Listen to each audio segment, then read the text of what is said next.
واہ کیا مرتبہ ہے غوث بالا تیرا۔ اس ایک کلام کو حافظ سلمان صاحب سے میں سنوں گا اور ایک کلام سنوں گا محترم بھائی عاقب بھائی کی زبان سے۔ دو کلام کے لیے میں خود سامنے بیٹھوں گا اور سن کے جاؤں گا، آپ لیکن بیٹھیں اور قریب بیٹھ جائیں، راستہ بند کر دیں، جس کو آنا جانا ہوگا کنارے سے اپنا آیا جائے گا۔ اور گزارش ہے کمیٹی والوں کا یہ مبارک پیشکش، اللہ اسے قبول فرما لے۔ مائک پر بہت زیادہ ہنگامہ ہے، نظامت میں اتنا پریشر نہیں ہے کہ بچے ماؤں کے ہاتھ سے گر جائیں،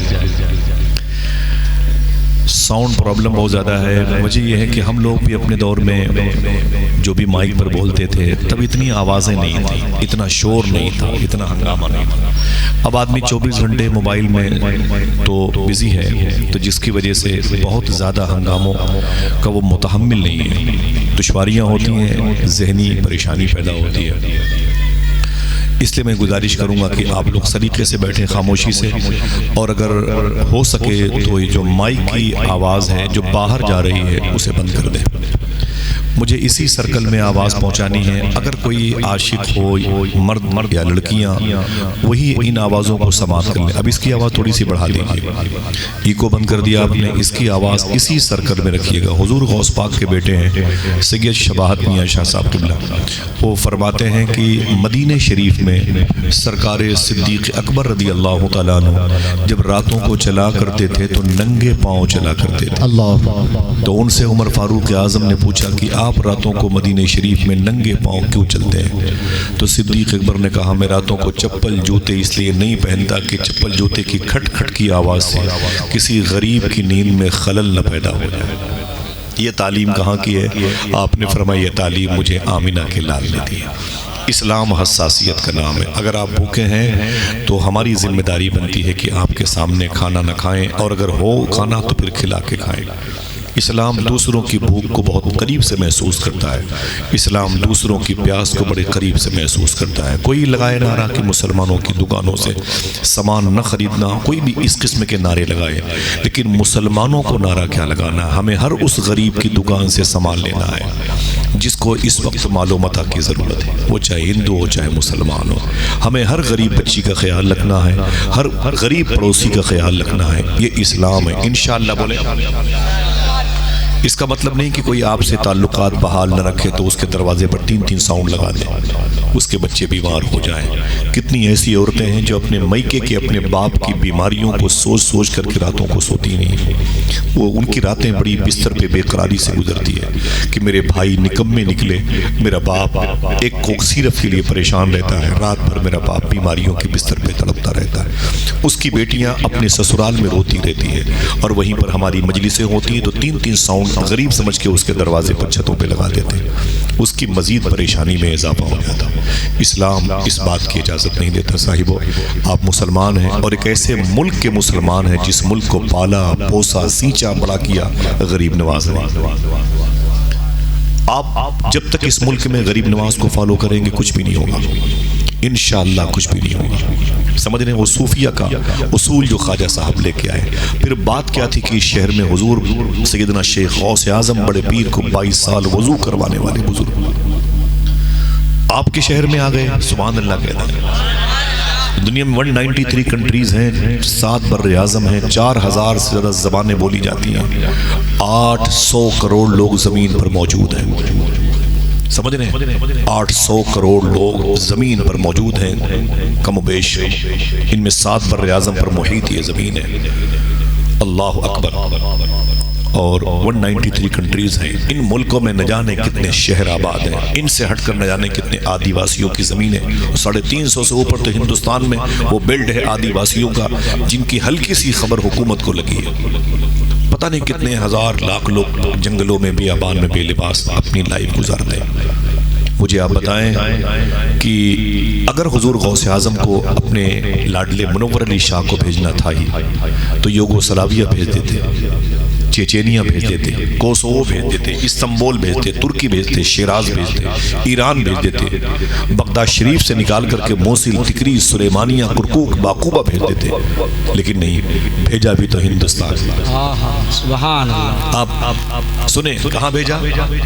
اچھا ہندوستان میں ہی بھیجنا تھا تو پھر کہیں بھیجتے، کشمیر بھیجتے، راجوری بھیجتے، چنڈک بھیجتے، منڈی بھیجتے، سری نگر بھیجتے اور کارگل بھیجتے، یہ چنئی بھیج دیتے، تمل ناڈو بھیج دیتے، ممبئی مہاراشٹر بھیج دیتے، راجستھان گجرات بھیجتے غوث پاک، لیکن نہیں، بھیجا تو اتر پردیش میں۔ سبحان اللہ۔ پھر سے بولے سبحان اللہ۔ اتر پردیش میں 70 سے اوپر ضلع بھاگ گئے بھائی، یہ نوئیڈا سے لے کر کے مغل سرائے تک پھیلا ہوا یو پی، اس کے کتنے مضبوط بازو ہیں۔ اگر بھیجنے ہی تھا حضور غوث اعظم کو تو نوئیڈا بھیج دیتے، ہاپوڑ بھیجتے، غازی آباد کہیں بھیج دیتے، یا تو مغل سرائے کے نا نا نا نا، اگر دل کے ہے تو ہاتھوں کو اٹھا کے سبحان اللہ کو بھیجا تو آپ کے شہر الہ آباد میں بھیجا۔ آپ اپنے ہاتھوں کو اٹھا کے کہہ سکتے ہو اے اللہ تیرا شکر ہے، بھیجا کہ نہیں بھیجا؟ اتنی بڑی ذات کو 22 سال غوث پاک کو وضو کروایا، غوث پاک کے مرید، غوث پاک کے خلیفہ، غوث پاک کے خادم، اور غوث پاک کے خلیفہ شیخ کبیر الدین دولہ شاہ گجراتی کے بھی خادم۔ ان سے جب غوث پاک سرکار الگ ہوئے، ان دونوں بزرگوں کو غوث پاک نے الگ کیا تو 2.5 دن تک غوث پاک سرکار پر ایک جذبی کیفیت تاری تھی۔ 2 قصیدے غوثیہ کے شعر پڑھے غوث پاک نے اور فرمایا اے کبیر الدین، مجھ سے تو اور تجھ سے میرا منور علی، جا دین مصطفیٰ کی ترویج و اشاعت میں لگ جا، جا میرے نانا کا دین پھیلا، ایسا پھیلایا کہ آج کرامت علی چوکی پر بھی حضور غوث پاک کے ماننے والے۔ سبحان اللہ۔ یہ کسی بادشاہ کے دم قدم سے ہے؟ بولو بھائی نا نا نا، یہ انہی بزرگوں فقیروں کی دین ہے۔ پھر کہیں 14 پیرہ کی چوکٹ ہے، کہیں شاہ وفا شاہ کی بارگاہ نور و کرم ہے، کہیں دارا شاہ اجمل، دارا شاہ محمدی، کہیں خواجہ تقی شاہ، خواجہ شاہبان ملت، کہیں عبدالباسی شاہ دنگلہ شریف، کہیں خواجہ کمال شاہ چشتی، کہیں خواجہ عبدالوکیل شاہ رضی اللہ عنہ، کہیں سرکار داش شہید بابا جن کو داؤد شاہ کہتے ہیں، وہ قریب میں لیٹے ہوئے۔ اگر آپ سمجھ رہے ہیں کہیں کرامت علی کے نام سے، کہیں پانی والے بابا کے نام سے، کہیں حضور سرکار اسماعیل شاہ کے نام سے، کہیں خواجہ کڑک عبدال شاہ کے نام سے، کہیں غریب نواز کے سگے خالہ زاد بھائی شیخ برہان چشتی کے نام سے، کہیں ابوالعالیہ کے بادشاہ خواجہ نواب علی شاہ کے نام سے، اور کہیں خود خواجہ عبدالغفور عبدال کے نام سے، کہیں خواجہ غلام عبد القادر کے نام سے۔ یہ جتنی بڑی بڑی چوکٹیں ہیں کیوں ہیں؟ اسی لیے کہ شہر کو غوث اعظم کے فیضان کی زیادہ ضرورت تھی۔ سبحان اللہ۔ سبحان اللہ۔ آج الحمدللہ رب العالمین اللہ اس شہر کو آباد رکھے، تو ہمیں اپنے بزرگوں کے مسلک و مشرب پہ چلنا ہے انشاءاللہ۔ بولے لڑائی نہیں، اختلاف نہیں، بھئی بچے پریشان ہیں آپ کے اور ہمارے، ہم لوگ تو سو جاتے ہیں ان بچوں کو 15 سال کے نشو نما کے بعد ان کو تیار کر کے، لیکن بچوں سے پوچھو تو جب اپنی میجارٹی میں آتے ہیں تو روتے ہیں، بولے یار زندگی کیسے گزرے گی، لائف کیسے گزرے گی، ہر طرف تو اختلاف ہے، ابا تو اپنی گزار چکے ہیں، دادا اپنی گزار چکے ہیں، ہم کیسے جائیں گے، ہمیں تو بسوں میں چڑھنے نہیں دیا جائے گا، ٹرینوں میں ہماری شناخت کے بعد ہماری جو ہے گردنیں کاٹ دی جائیں گی، ماں بہنوں کے سر سے دوپٹے کھینچ لیے جائیں گے۔ یہ بات یاد رکھنا کہ جو پروردگار عالم ماں کے پیٹ میں تمہاری حفاظت کر سکتا ہے، وہ پروردگار عالم کائنات کے اس جزیرے پر تمہیں بے یارو مددگار نہیں چھوڑے گئی۔ زندہ باد۔ بس شرط یہ ہے کہ آپ بزرگوں کے اصول پر چلیں، اور یہ بزرگ اللہ نہیں ہوتے، یہ بزرگ رسول نہیں ہوتے۔ میں جن کی بات کر رہا ہوں وہ خدا نہیں، وہ رسول نہیں۔ اگر کوئی یہاں پر اہل حدیث عقیدے کا آدمی بیٹھا جس کو سلفی کہتے ہیں، اہل سعود کے جو فالوور ہو، میری بات سنیں غور سے، اگر کوئی وہابی سلفی عقیدے کا آدمی بیٹھا ہو تو میں آج اس سے مخاطب ہو کے بولتا ہوں، جس شیخ عبد القادر کی بات میں کرنے والا ہوں، تمہاری جماعت کے سب سے بڑے عالم ابن تیمیہ نے فرمایا تھا اس شیخ عبد القادر کے بارے میں۔ ابن تیمیہ کہتا ہے کہ رب کعبہ کی قسم، جتنی کرامتیں شیخ عبد القادر جیلانی کی مجھے متاثر کرتی ہیں اتنی کرامتیں کسی کی نہیں۔ سبحان اللہ۔ تواتر کے ساتھ جتنی کرامتیں نظر آتی ہیں اہل یہ حدیث عقیدے کے لوگ بھی، اور بتا دوں جو اگر کوئی دیوبندی عقیدے کا آدمی بیٹھو، بھاگو مت، بیٹھو، سنو، محسوس کرو، اپنا محاسبہ کرو، سب لوگ پیچھے دیکھنے کی بات نہیں ہے، ہم آپ کے خیالات کی بات کرتے ہیں۔ جماعت دیوبند کے بہت بڑے عالم ہیں، ان کا نام ہے ڈاکٹر اسرار، مفسر قرآن کہتے ہیں، مفسر قرآن کہتے ہیں۔ انہوں نے ایک بات غوث پاک کے حوالے سے، یہ بڑی مبارک شخصیتیں بیٹھی ہوئی ہیں، ذمہ دار لوگ بیٹھے ہوئے ہیں. ڈاکٹر اسرار نے کیا کہا غوث پاک کے بارے میں؟ قرآن کی تفسیر بیان کرتے تھے، بڑے عالم تھے جماعت دیوبند کے. یہ کہتے ہیں کہ حضور غوث اعظم کی باتیں اتنی پیاری ہیں، اگر حضور غوث اعظم سرکار کی اتنی باتیں پیاری لوگ محسوس کر لیں تو میرا دل کہتا ہے کہ وہ قرآن جو غوث پاک سے پہلے نازل ہوا، وہ قرآن جو غوث پاک سے 550-600 سال پہلے نازل ہوا، اگر وہی قرآن غوث پاک کے بعد نازل ہوتا تو جیسے اس قرآن میں بہت ساری باتیں، بہت سارے قول، بہت سارے ارشادات سلیمان علیہ السلام کے، لقمان علیہ السلام کے موجود ہیں، اگر یہی قرآن غوث پاک کے بعد نازل ہوتا تو اسی قرآن میں شیخ عبد القادر جیلانی کی بہت ساری باتیں. سبحان اللہ، زندہ اللہ، سمجھ رہے آپ؟ لوگ کہتے ہیں جادو وہ جو سڑ چڑھ کے بولے، لیکن یہ جادو نہیں ہے، حقیقت ہے. اللہ نے شان ہی ایسی بنا کے رکھی. کہیں قرآن میں کہتا ہے الا ان اولیاء اللہ لا خوف علیہم ولا هم یحزنون. اللہ اپنے دوستوں کو کہتا ہے یہ کوئی ٹینشن نہیں ہے، یہ ٹینشن فری ہیں، ان کو میں نے صفت صمدیت عطا فرمائی. ابھی میرے بڑے بھائی نے بیان فرمایا وکونوا مع الصادقین کے حوالے سے، اے ایمان والو اللہ سے ڈرو اور وکونوا مع الصادقین، سچوں کے ساتھ ہو جاؤ. تو یہ سچوں کی کیا ضرورت ہے؟ سچوں کی کیا ضرورت ہے؟ اور یہ سچے ہوتے کون ہیں؟ سوچیں، اگر آپ سے کوئی پوچھے کہ 2025 میں قرآن کی اس آیت پر عمل کرنا ہے، یا ایھا الذین آمنوا اتقوا اللہ وکونوا مع الصادقین. میں اخبار نہیں بیچ رہا ہوں، یہاں پہ جوتوں میں پالش کرنے نہیں آیا ہوں. میں اپنے بچوں پر بوجھ نہیں تھا کہ گھر والوں نے بھگا دیا تو آ گیا. سنیں غور سے باتوں کو، ان باتوں کو سنیں. اور یہ قرآن ہے، قرآن جس کو ہم نے بڑے ہلکے میں لے لیا ہے، جس کو میں نے بڑے ہلکے میں لے لیا، یہ قرآن ہے. معلوم ہے آپ کو 17 مرتبہ انگریزوں نے کوشش کی تھی چاند پر جانے کی، ناکام ہو گئے. 1945 میں، 50 میں، 55 میں، 57 میں ڈراپ ہو گئے. سب سے پہلے چاند پر 1959 1960 میں نیل آرمی اسٹرانگ گیا تھا. یہ بچوں کو پتا، میرے بھائیوں کو پتا ہے. چاند پر سب سے پہلے جانے والا شخص نیل آرمی اسٹرانگ. جب گیا اور واپس آیا تو اس سے کسی نے پوچھا کہ 17 مرتبہ سائنسدانوں نے کوشش کی ہے، ڈراپ ہو گئے، تم کیسے چلے گئے؟ اگر دل کے ہے تو بولو. اس نے کہا قرآن پڑھ کے گیا. سبحان اللہ، وہی قرآن جو ہمارے یہاں پھٹ گیا.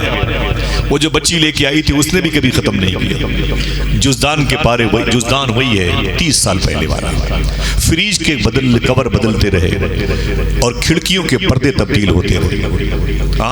کم سے کم لاکھوں روپے کی پرفیوم گھر کے لوگوں نے استعمال کر دی، 35 روپے کا عطر کبھی جزدان پہ نہیں لگایا. قرآن کے پارے پھٹ گئے، دیمک زدہ ہو گئے، ادھر سے ادھر گھومتے رہے. انہی پر ٹی وی کے ننگی تصویریں آتی رہیں، پرچھائیں بن کے غالب آتی رہیں. قرآن تمہیں انتظار کرتا رہا، آجا، میں تیری آنکھوں سے تیرے دل تک پہنچنا چاہتا ہوں. نہیں، مسجد میں چوریاں ہوتی رہیں، مائک ہارن غائب ہو گئے. لیکن افسوس کی بات ہے آج تک کوئی ایسی خبر نہیں آئی کہ کسی مسجد سے 4 قرآن شریف کسی نے غائب کر دی. مدرسوں سے بچوں کی پیٹیاں غائب ہو گئی، 100-200 روپے غائب ہو گئے، لیکن آج تک یہ خبر نہیں آئی کہ قانون شریعت غائب ہو گئی. استنجا خانے کے لوٹے کے لیے بھی خطرہ ہے، وہ بھی زنجیر میں بندھے ہوئے ہیں، وہ بھی تڑپ رہے. کہیں ایسا نہ ہو کہ مجھے بھی لوگ بیچ کر کے پٹ پٹی کھا ڈالیں. ان تک کو خطرہ ہے، لیکن قرآن کو کوئی اٹھانے والا کوئی. سب سے زیادہ ڈرم میں، مدرسوں کے ڈرم میں، مسجد کے اندر جو ہے اس میں قرآن کے پارے پڑے ہوتے ہیں. یہ وہی قرآن ہے جس کو نیل آرمی اسٹرانگ کہتا ہے. میں نے پڑھ کر چاند پر حاضری دی. میں چاند پر گیا. سبحان الذی اسری بعبدہ لیلا من المسجد الحرام. یہی نیل آرمی اسٹرانگ پڑھے لکھے لوگ ہیں الہ آباد کے، اور الہ آباد ہائی کورٹ اور ہاسپٹل اور یونیورسٹی کے حوالے سے تو بڑا مشہور ہے. 3 سبجیکٹ میں الہ آباد بہت مشہور ہے، لیکن چوتھا اس سے زیادہ مشہور ہے، وہ ہے روحانیت. ان تینوں سبجیکٹ کا، یہ ہاسپٹل کا، یونیورسٹی کا، یہ ہائی کورٹ کا تذکرہ تو زمین پر ہوتا ہے، لیکن منور شاہ کا تذکرہ آسمانوں پر ہوا ہے. یہ روحانیت ہے. یہاں کی 4 چیزیں بڑی مشہور ہیں. ایک صاحب نے مجھے کہا کہ الہ آباد کا سنگم بہت مشہور ہے. میں نے کہا ہوگا، الہ آباد آنا، وہ تمہیں سنگم دکھائیں گے. منور شاہ کا روضہ تمہیں تو ہم دکھائیں گے. یہ الگ بات ہے کہ کسی تالاب میں نہانے کے بعد جسم صاف ہو جاتا ہے، لیکن منور شاہ کے روضے کو دیکھنے کے بعد دل پاک ہو جاتا ہے، دل صاف ہو جاتا ہے۔ بات کچھ تھی، تبھی مجاہد ملت کہتے تھے کہ اگر مشاہد ملت نے پرتاپ گڑھ کو ثانی نجد کہا ہے تو میں الہ آباد کو ثانی بغداد کہا۔ سبحان اللہ۔ یار خوش ہو جاؤ، آپ خوش ہو جاؤ۔ آپ جب بغداد جاؤ گے نا انشاءاللہ بولے ہاں، جلدی بولے ہاں تو نا، ورنہ ایئرپورٹ سے واپس آ جائے۔ ہاں پریشان نہ کر، میں بھئی پرسوں آیا ہوں بغداد شریف سے، چلیں گے انشاءاللہ۔ اللہ سلامت رکھے میرے بھائیوں کو۔ تو انشاءاللہ کہنے کے مطلب آپ جب بغداد جائیں گے غوث پاک سے کہیں گے حضور میں بغداد ثانی بغداد سے آیا ہوں۔ کوئی دیکھے نہ دیکھے غوث پاک ضرور دیکھیں گے، میرے بیٹے کے شہر سے آیا، میرے لاڈلے کے شہر سے آیا۔ یہ قرآن جسے ہم کو چھونا چاہیے، اسے اٹھانا چاہیے، محبت سے 3 آیتیں صحیح دیکھنی چاہیے۔ یہ قرآن معلوم ہے کتنے بڑے اسٹیٹس کا حامل ہے۔ اگر کسی آپ جو ہے وہ ایڈوکیٹ کو، کسی جج کو آپ گفٹ میں دو، کوئی بھی کتاب دو، کوئی بھی انگوٹھی دو، کچھ نقد دو، کچھ بھی دو نا تو خوش ہو کر لے لیتا ہے، لیکن اگر قرآن دو تو وہ کہے گا کہ ہمارے پاس تو پہلے سے موجود ہے۔ سمجھ رہے آپ؟ تو قرآن کو بولے پہلے سے موجود، آپ لے جائیں اس کو۔ اسی قرآن کے بارے میں ایک بات سنیں، یہی نیل آرمی اسٹرانگ ہے۔ ایک یونیورسٹی ہے آکسفورڈ کے بعد کیلیفورنیا، امریکہ، بڑی مشہور ہے، اور اسی نام کا ایک اسٹیٹ بھی ہے، صوبہ بھی ہے، ریاست بھی ہے، کیلیفورنیا۔ اسی کیلیفورنیا میں یہی نیل آرمی اسٹرانگ مغرب کی نماز کے وقت اپنی کار پہ ٹہل رہا تھا، تو اذان کی آواز آئی، اللہ اکبر کی، تو اس نے اپنے ڈرائیور سے کہا یار یہ آواز کیسے آ رہی ہے؟ تو نیل آرمی اسٹرانگ سے اس کے ڈرائیور نے کہا بوس یہ اسلام دھرم کو فالو کرتے ہیں، مسلمان کہلاتے ہیں، یہ اذان دیتے ہیں نماز پڑھنے کے لیے تاکہ نمازی مسجد کی طرف آ جائیں، ایک قسم کا الٹیمیٹم ہے اور آوازہ ہے، شہرہ ہے کہ آ جاؤ اذان ہو رہی ہے، نماز کا ٹائم ہو گیا۔ تو معلوم ہے سب سے پہلے چاند پر جانے والا شخص آج سے تقریباً کچھ نہیں تو 65 سال پہلے اس نے داہنا ہاتھ اپنی پیشانی پر مارا، کہا جس رب نے مجھے پیدا کیا اس کی عظمت کی قسم، یہ جو آواز مسجد سے آ رہی ہے اللہ اکبر کی، میں نے یہی آواز چاند پر سنی ہے۔ سبحان اللہ، زندہ سمجھ رہے ہیں؟ یہ کوئی لڈو تھوڑی ہے بھائی، یہ کوئی سنڈیلا کا لڈو تھوڑی ہے اسلام جسے کھا کے ہضم کر لو، یہ جون پور کی مولی تھوڑی ہے، آپ کے شہر کا امرود بھی نہیں ہے اسلام، اسے کھا کے اپنا ہاضمہ درست کر لو، نہ اسلام بڑے بڑوں کو ہضم کر لیتا ہے، سمجھے؟ بس یہ سلامتی والا مذہب ہے، پیار کا مذہب ہے، اتحاد کا مذہب ہے، محبت کا مذہب ہے، یگانگت کا مذہب ہے۔ اس مذہب کو صوفیہ نے یہاں تک پہنچایا۔ اس شہر میں کبھی حضور غوث پاک نہیں آئے، کبھی حضور نہیں آئے، صدیق عمر نہیں آئے، عثمان و علی نہیں آئے، لیکن اگر آج ہر گلی کوچے میں اذان کی آوازیں آ رہی ہیں تو آپ کو کہنا پڑے گا وجہ یہ ہے کہ غریب نواز سرکار آئے ہیں، سرکار واری سے پاک آئے ہیں، سرکار مدار پاک آئے ہیں، بریلی کا تاجدار آیا، مہاراجہ شریف کے بڑی سرکاروں کی آمد ہوئی ہے، خواجہ حسن کے لاڈلے آئے ہوئے ہیں، کیا کیا بہاریں موجود ہیں ہندوستان میں۔ تو الحمدللہ رب العالمین انہی اولیاء میں جن کو قرآن کہتا ہے نا وَكُونُوا مَعَ الصَّادِقِينَ۔ میرا سوال اگر کوئی سلفی عقیدے کا ہونا تو وہ اس آیت پر عمل کرے گا تو کیسے عمل کرے گا، کیا کرے گا؟ اللہ کہتا ہے سچوں کے ساتھ ہو جاؤ، تو کیا وہ ولادیمیر پوتن کے ساتھ ہوگا؟ اگر وہ اس ٹکڑے پر عمل کرنا چاہے تو وہ کس کے ساتھ؟ ٹرمپ کے ساتھ ہوگا؟ بھئی یہ سب سے بڑے سچے یہی آدمی ہیں، یہی سیز فائر بھی کرواتے ہیں، یہی فائرنگ بھی کرواتے ہیں، یہی جو ہے نا بچوں کی ڈیلیوری کے سامان بھی لاتے ہیں، انہیں پال پوس کے بڑا کرتے ہیں، گردنیں بھی کاٹتے ہیں، کفن دفن کے انتظام بھی کرتے ہیں۔ سمجھ رہے ہیں؟ اگر کوئی اس آیت پر عمل کرے گا سلفی عقیدے کا آدمی تو کیا وہ یہی کہے گا وَكُونُوا مَعَ الصَّادِقِينَ؟ اللہ کہتا ہے سچوں کے ساتھ ہو جاؤ تو سب سے بڑے سچے یہی ہیں۔ مجھے بتاؤ نا اگر اس دور میں نہیں، 900 سال سے لے کے اب تک، اب سے لے کے امام مہدی تک جب بھی سچوں کی بات آئے گی تو سچوں کے سردار شیخ عبدالقادر جیلانی کا سبحان اللہ، زندہ یہ ہیں کون، پیدا کس شہر میں ہوئے، کس ملک میں ہوئے، کس زمین پر ہوئے، ابو کا نام، دادا کا نام، پردادا کا نام، ماں کا نام کیا تھا، نانی کا نام کیا تھا، نانا کا نام، کس قبیلے سے ان کا تعلق تھا۔ تھوڑی سی باتیں ہیں جو آپ کو یاد ہے، میں اسی کو ریورس کرنے کے لیے بیٹھا ہوا ہوں، آپ سنیے گا، نہ کوئی نعرہ نہ کوئی ہنگامہ، ٹھیک ہے؟ انشاءاللہ چلنا ہے بغداد شریف انشاءاللہ۔ دیکھیں یہ سچوں کا سردار کیسا ہے، دیکھیں یہ اللہ کا ولی کیسا ہے جس کو کوئی ٹینشن ہی نہیں، لا خوف، ٹینشن فری، سبحان اللہ، ذرا پیار سے کہہ دو سبحان اللہ. سبحان اللہ. بلڈوزر چلتا ہے تب بھی ٹینشن نہیں, پتھر بارش ہوتی ہے تب بھی ٹینشن نہیں ہوتی, چادر لوگ پھاڑ کے پھینک دیتے ہیں تب بھی ٹینشن نہیں ہوتی, اور فتح پور میں ان کی مداریں توڑ دی جاتی ہیں تب بھی ٹینشن نہیں ہوتی. کیوں؟ لا خوف, سبحان اللہ. کوئی خوف نہیں. تم کچھ بھی کر لو, ہمیں صبر کرنے کا حکم ہے. میں نے پوچھا صوفی سلطان میاں صاحب نے, حضور یہ بلڈوزر چلتے ہیں, لوگ صبر کرتے ہیں, اللہ کے ولی, لوگ مذاق اڑاتے ہیں, پاور ہوتا تو استعمال کرتے. فرماتے ہیں کہ جب بابری مسجد شہید ہو رہی تھی وہ تو اللہ کا گھر تھا, اللہ نے اپنا پاور استعمال کیوں نہیں کیا؟ اللہ. سمجھ رہے ہیں؟ کوئی راز ہے, کوئی مصلحت ہے, اور ہر ولی اپنی قبر میں یہی سوچتا ہے. صوفیہ فرماتے ہیں کاش کربلا میں ہم بھی ہوتے, 72 نفوس قدسیہ میں ہم بھی شامل ہوتے, ہم پر بھی یزیدیوں کی تلواریں چلتی, ہمارے جسم ٹکڑے ٹکڑے ہوتے, اور پھر ہم صبر کرتے, ہمارا پروموشن ہوتا.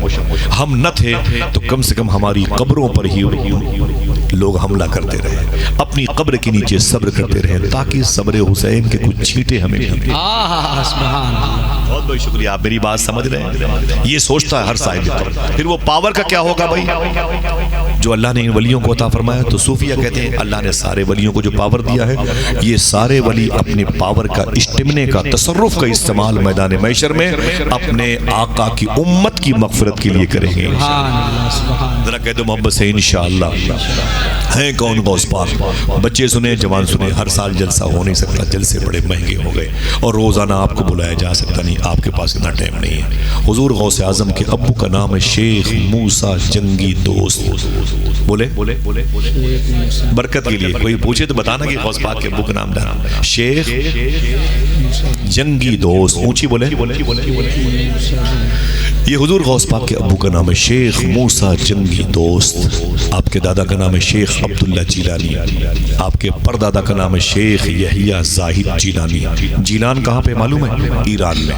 کہاں ہے؟ بڑا مبارک ملک ہے. کاشان اسی ملک میں, شازان اسی ملک میں, دل کہے تو بولے سبحان اللہ. شیراز اسی ملک میں جہاں شیخ سعدی شیرازی لیٹے, سنجر جہاں غریب نواز پیدا ہوئے اسی ملک میں, سمنان جہاں مخدوم شب جہانگیر سمنانی پیدا ہوئے اسی ملک میں, اصفہان جہاں ممبئی شہر کے وزیر مالیت مخدوم بہاؤالدین شاہ اصفہانی, یہ وہی شہر اصفہان جہاں پر خواجہ کڑک عبدال شاہ پیدا ہوئے. بڑی مبارک زمین ہے. میں کئی مرتبہ گیا ہوں ایران, کئی مرتبہ گیا ہوں, بڑی میں نے وہاں کی زیارتیں کی ہیں ماشاءاللہ. بڑے بڑے مشائخ کرام موجود ہیں. میرا ٹاپک وہ نہیں ہے. اس ملک میں ایک شہر ہے جیلان, اسی میں شیخ موسیٰ جنگی دوست رہا کرتے تھے.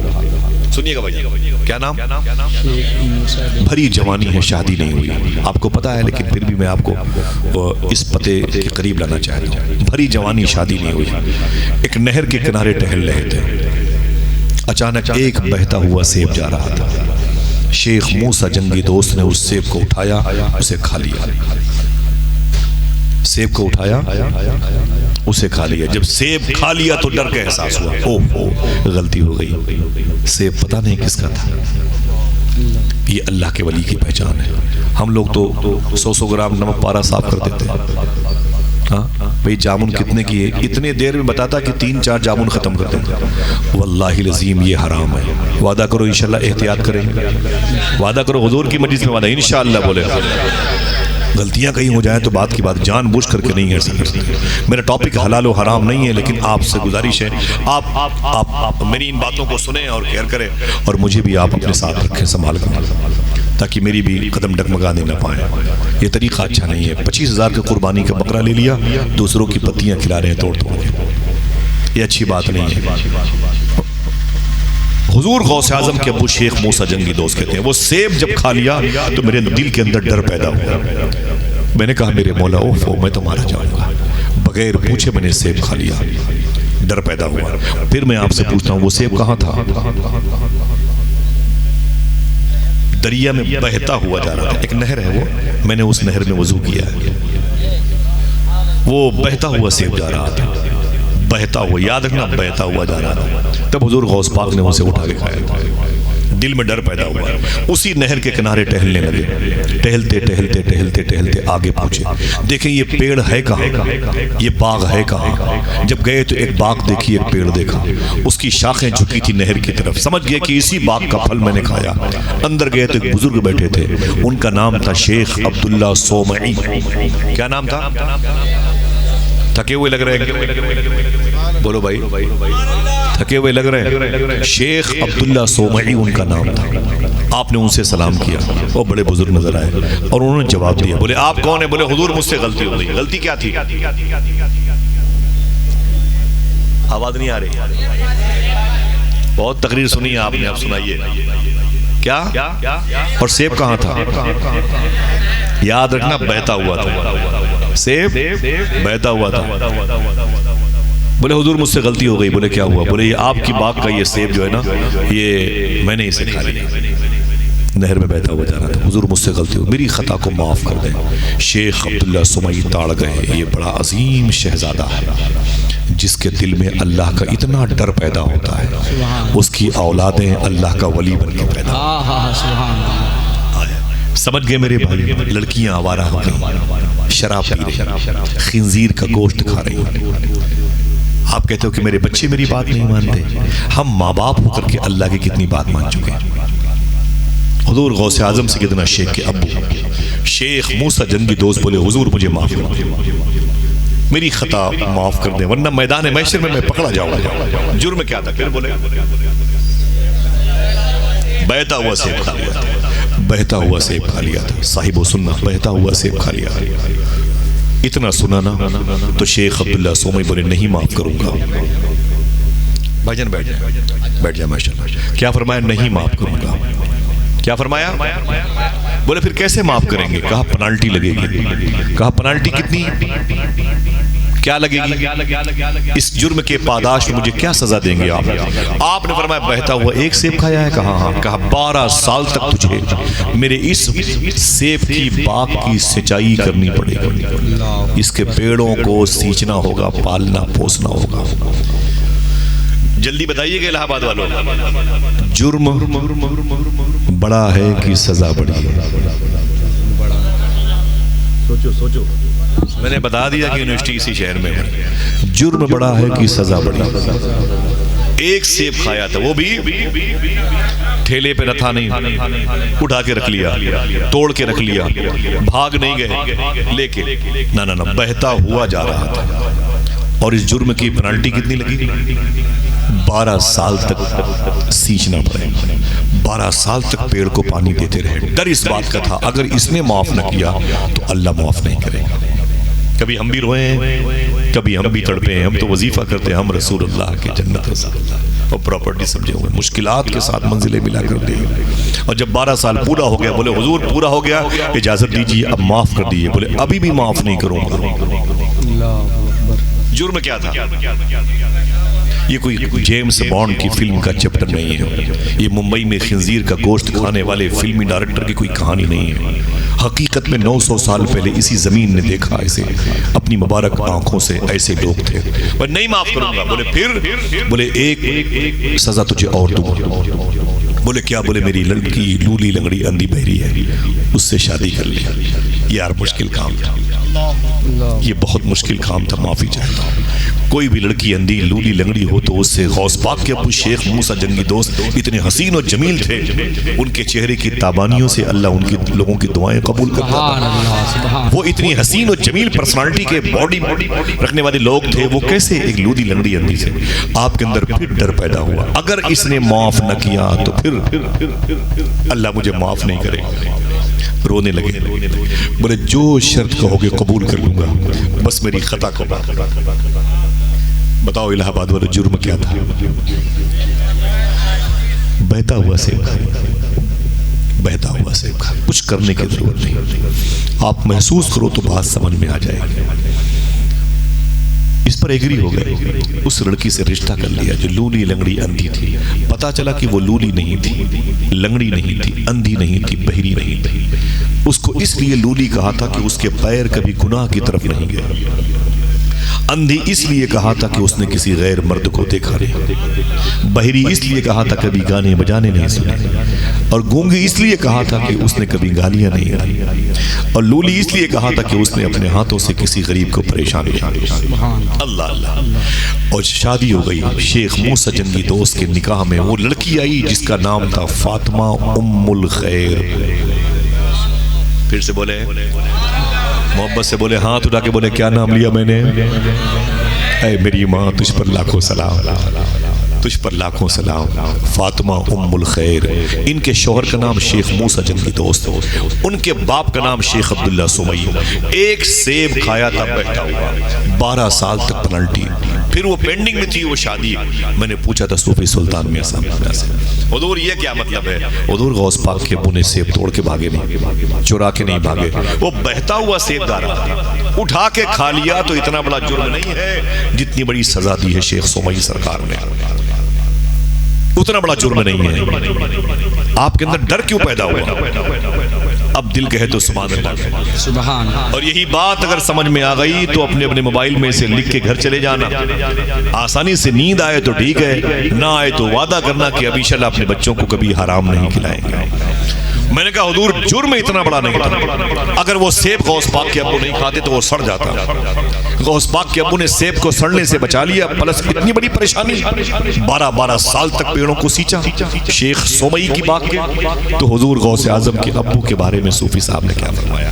حضور غوث پاک کے ابو جانتے تھے اگر میں نے کھانے پینے میں اس قدر احتیاط نہ کیا تو میرے گھر میں اولیاء کا سردار شیخ عبد القادر جیلانی کیسے پیدا ہو؟ نعرہ تکبیر، نعرہ رسالت، محفل غوث اعظم، عاشق غوث اعظم، عاشق غوث اعظم، نعرہ حیدری، نعرہ رسالت۔ صاحبو سمجھ رہے ہیں آپ میری بات؟ سمجھ رہے ہیں؟ لمبی لمبی تقریریں کرنے سے کیا فائدہ، 10 رات جلسوں میں خرچ کرنے سے کیا فائدہ؟ ایک کام پر عمل کر لو، وعدہ کرو انشاءاللہ حلال کھائیں گے، وعدہ کرو انشاءاللہ، ہاتھ اٹھا کے بولے ہاں حلال کھائیں گے۔ آپ کو جامع ازہر جانے کی ضرورت نہیں، جامع اشرفیہ جامع الرضا جانے کی ضرورت نہیں، یہ تو چنے ہوئے لوگ ہیں جن کے حصے میں یہ مرتبہ بلند آیا مل گیا۔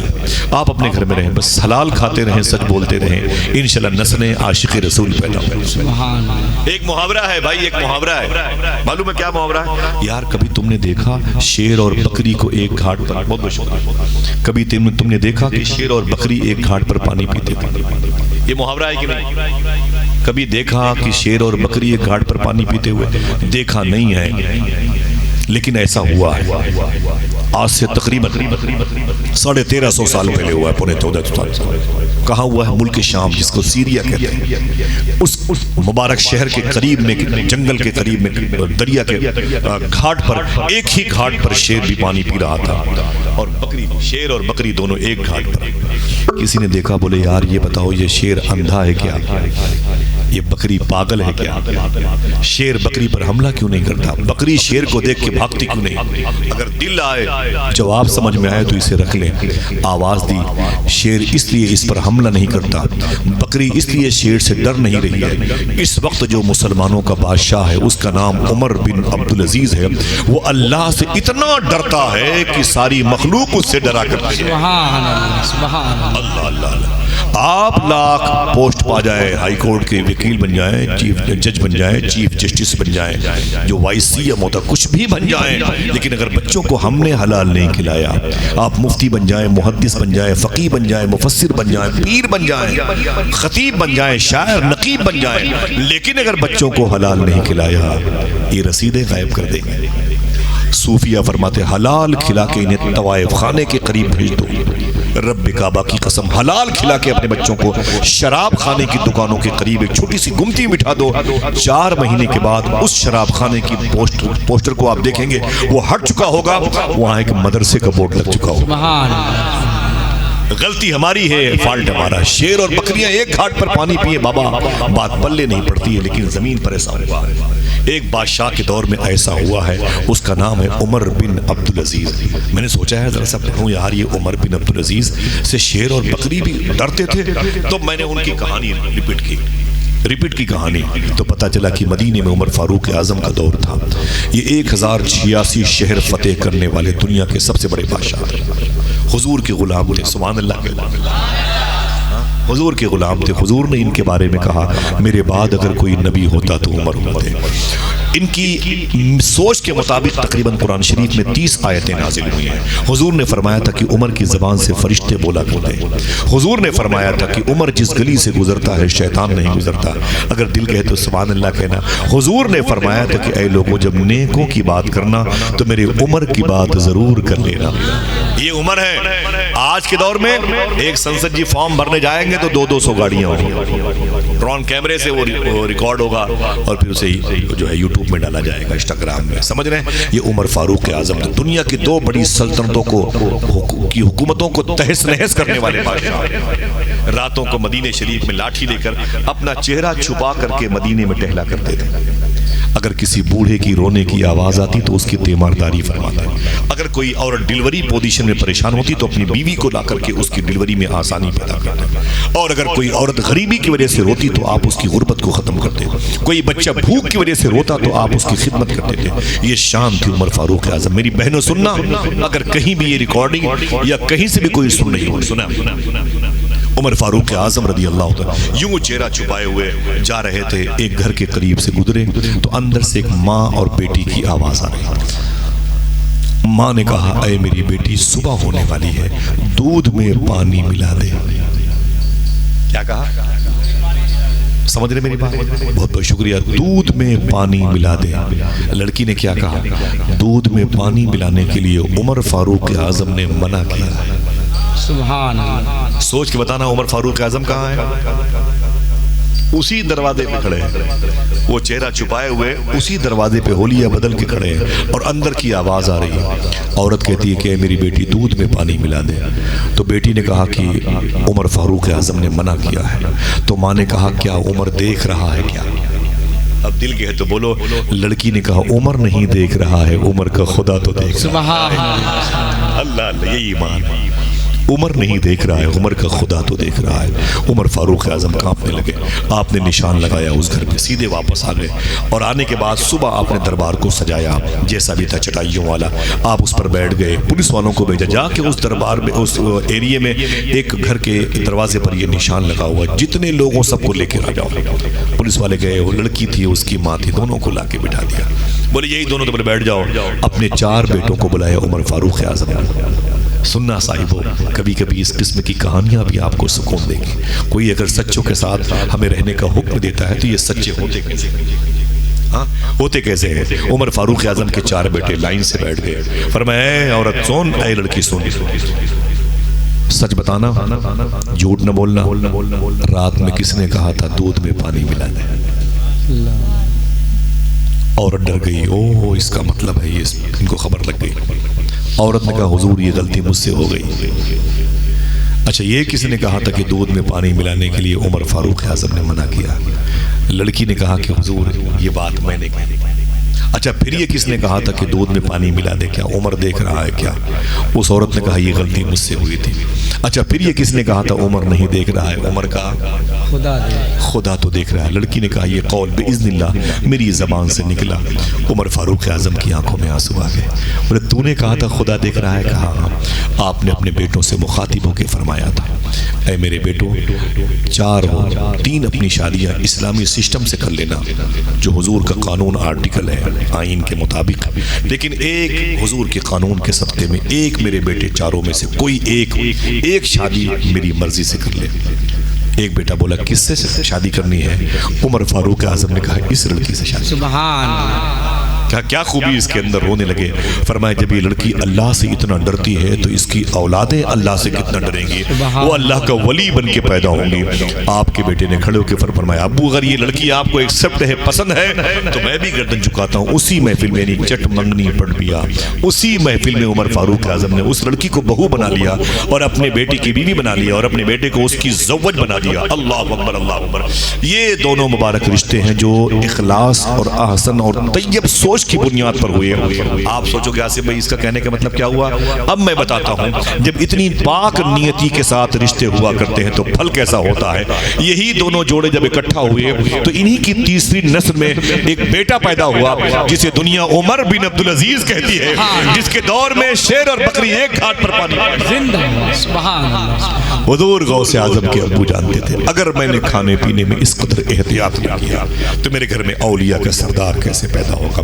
حضور غوث پاک کے ابو کی شادی، امی کا نام کیا بتایا میں نے؟ فاطمہ ام الخیر، حضرت فاطمہ ام الخیر، بڑا پیارا روزہ ہے ان کا، سبحان اللہ ذکر ہو رہا ہے، تصور میں مجھے ان کے روزے کی یاد آ رہی ہے ماشاءاللہ۔ کئی مرتبہ حاضری دی ہے، اللہ امی جان کے دہلیز کا صدقہ عطا فرمائے، ان بھائیوں کو، بچوں کو، بزرگوں کو غوث پاک کی امی جان کے نالے ان کا صدقہ عطا فرمائے۔ اب جب شادی ہو گئی تو ظاہر سی بات ہے اب غوث پاک پیدا ہوں گے، لیکن نہیں ہوئے۔ 25 سال، 30، 35 سال، 40 سال، 45 سال، 50 ہو گئے، 55 سال ہو گئے، لیکن ابھی شیخ عبدالقادر غوث پاک نہیں پیدا ہوئے۔ جب آپ کی امی کی عمر 59 سال ہوئی تب تک نہیں پیدا ہوئے۔ جب 60 سال ہوئی غوث پاک کی امی کی عمر تب حضور غوث اعظم پیدا ہوئے۔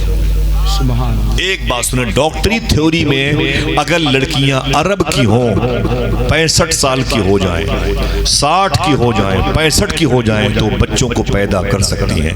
عرب کے علاوہ جتنی کنٹریز ہیں جن کو ہم عجم بولتے ہیں، یہ گلف کنٹری ہے، اس کے علاوہ جتنے ممالک ہیں، ان ملکوں میں کوئی عورت اگر 60 کی عمر کی ہوگی تو بچوں کو نہیں پیدا کر سکتی، مگر اللہ چاہے تو۔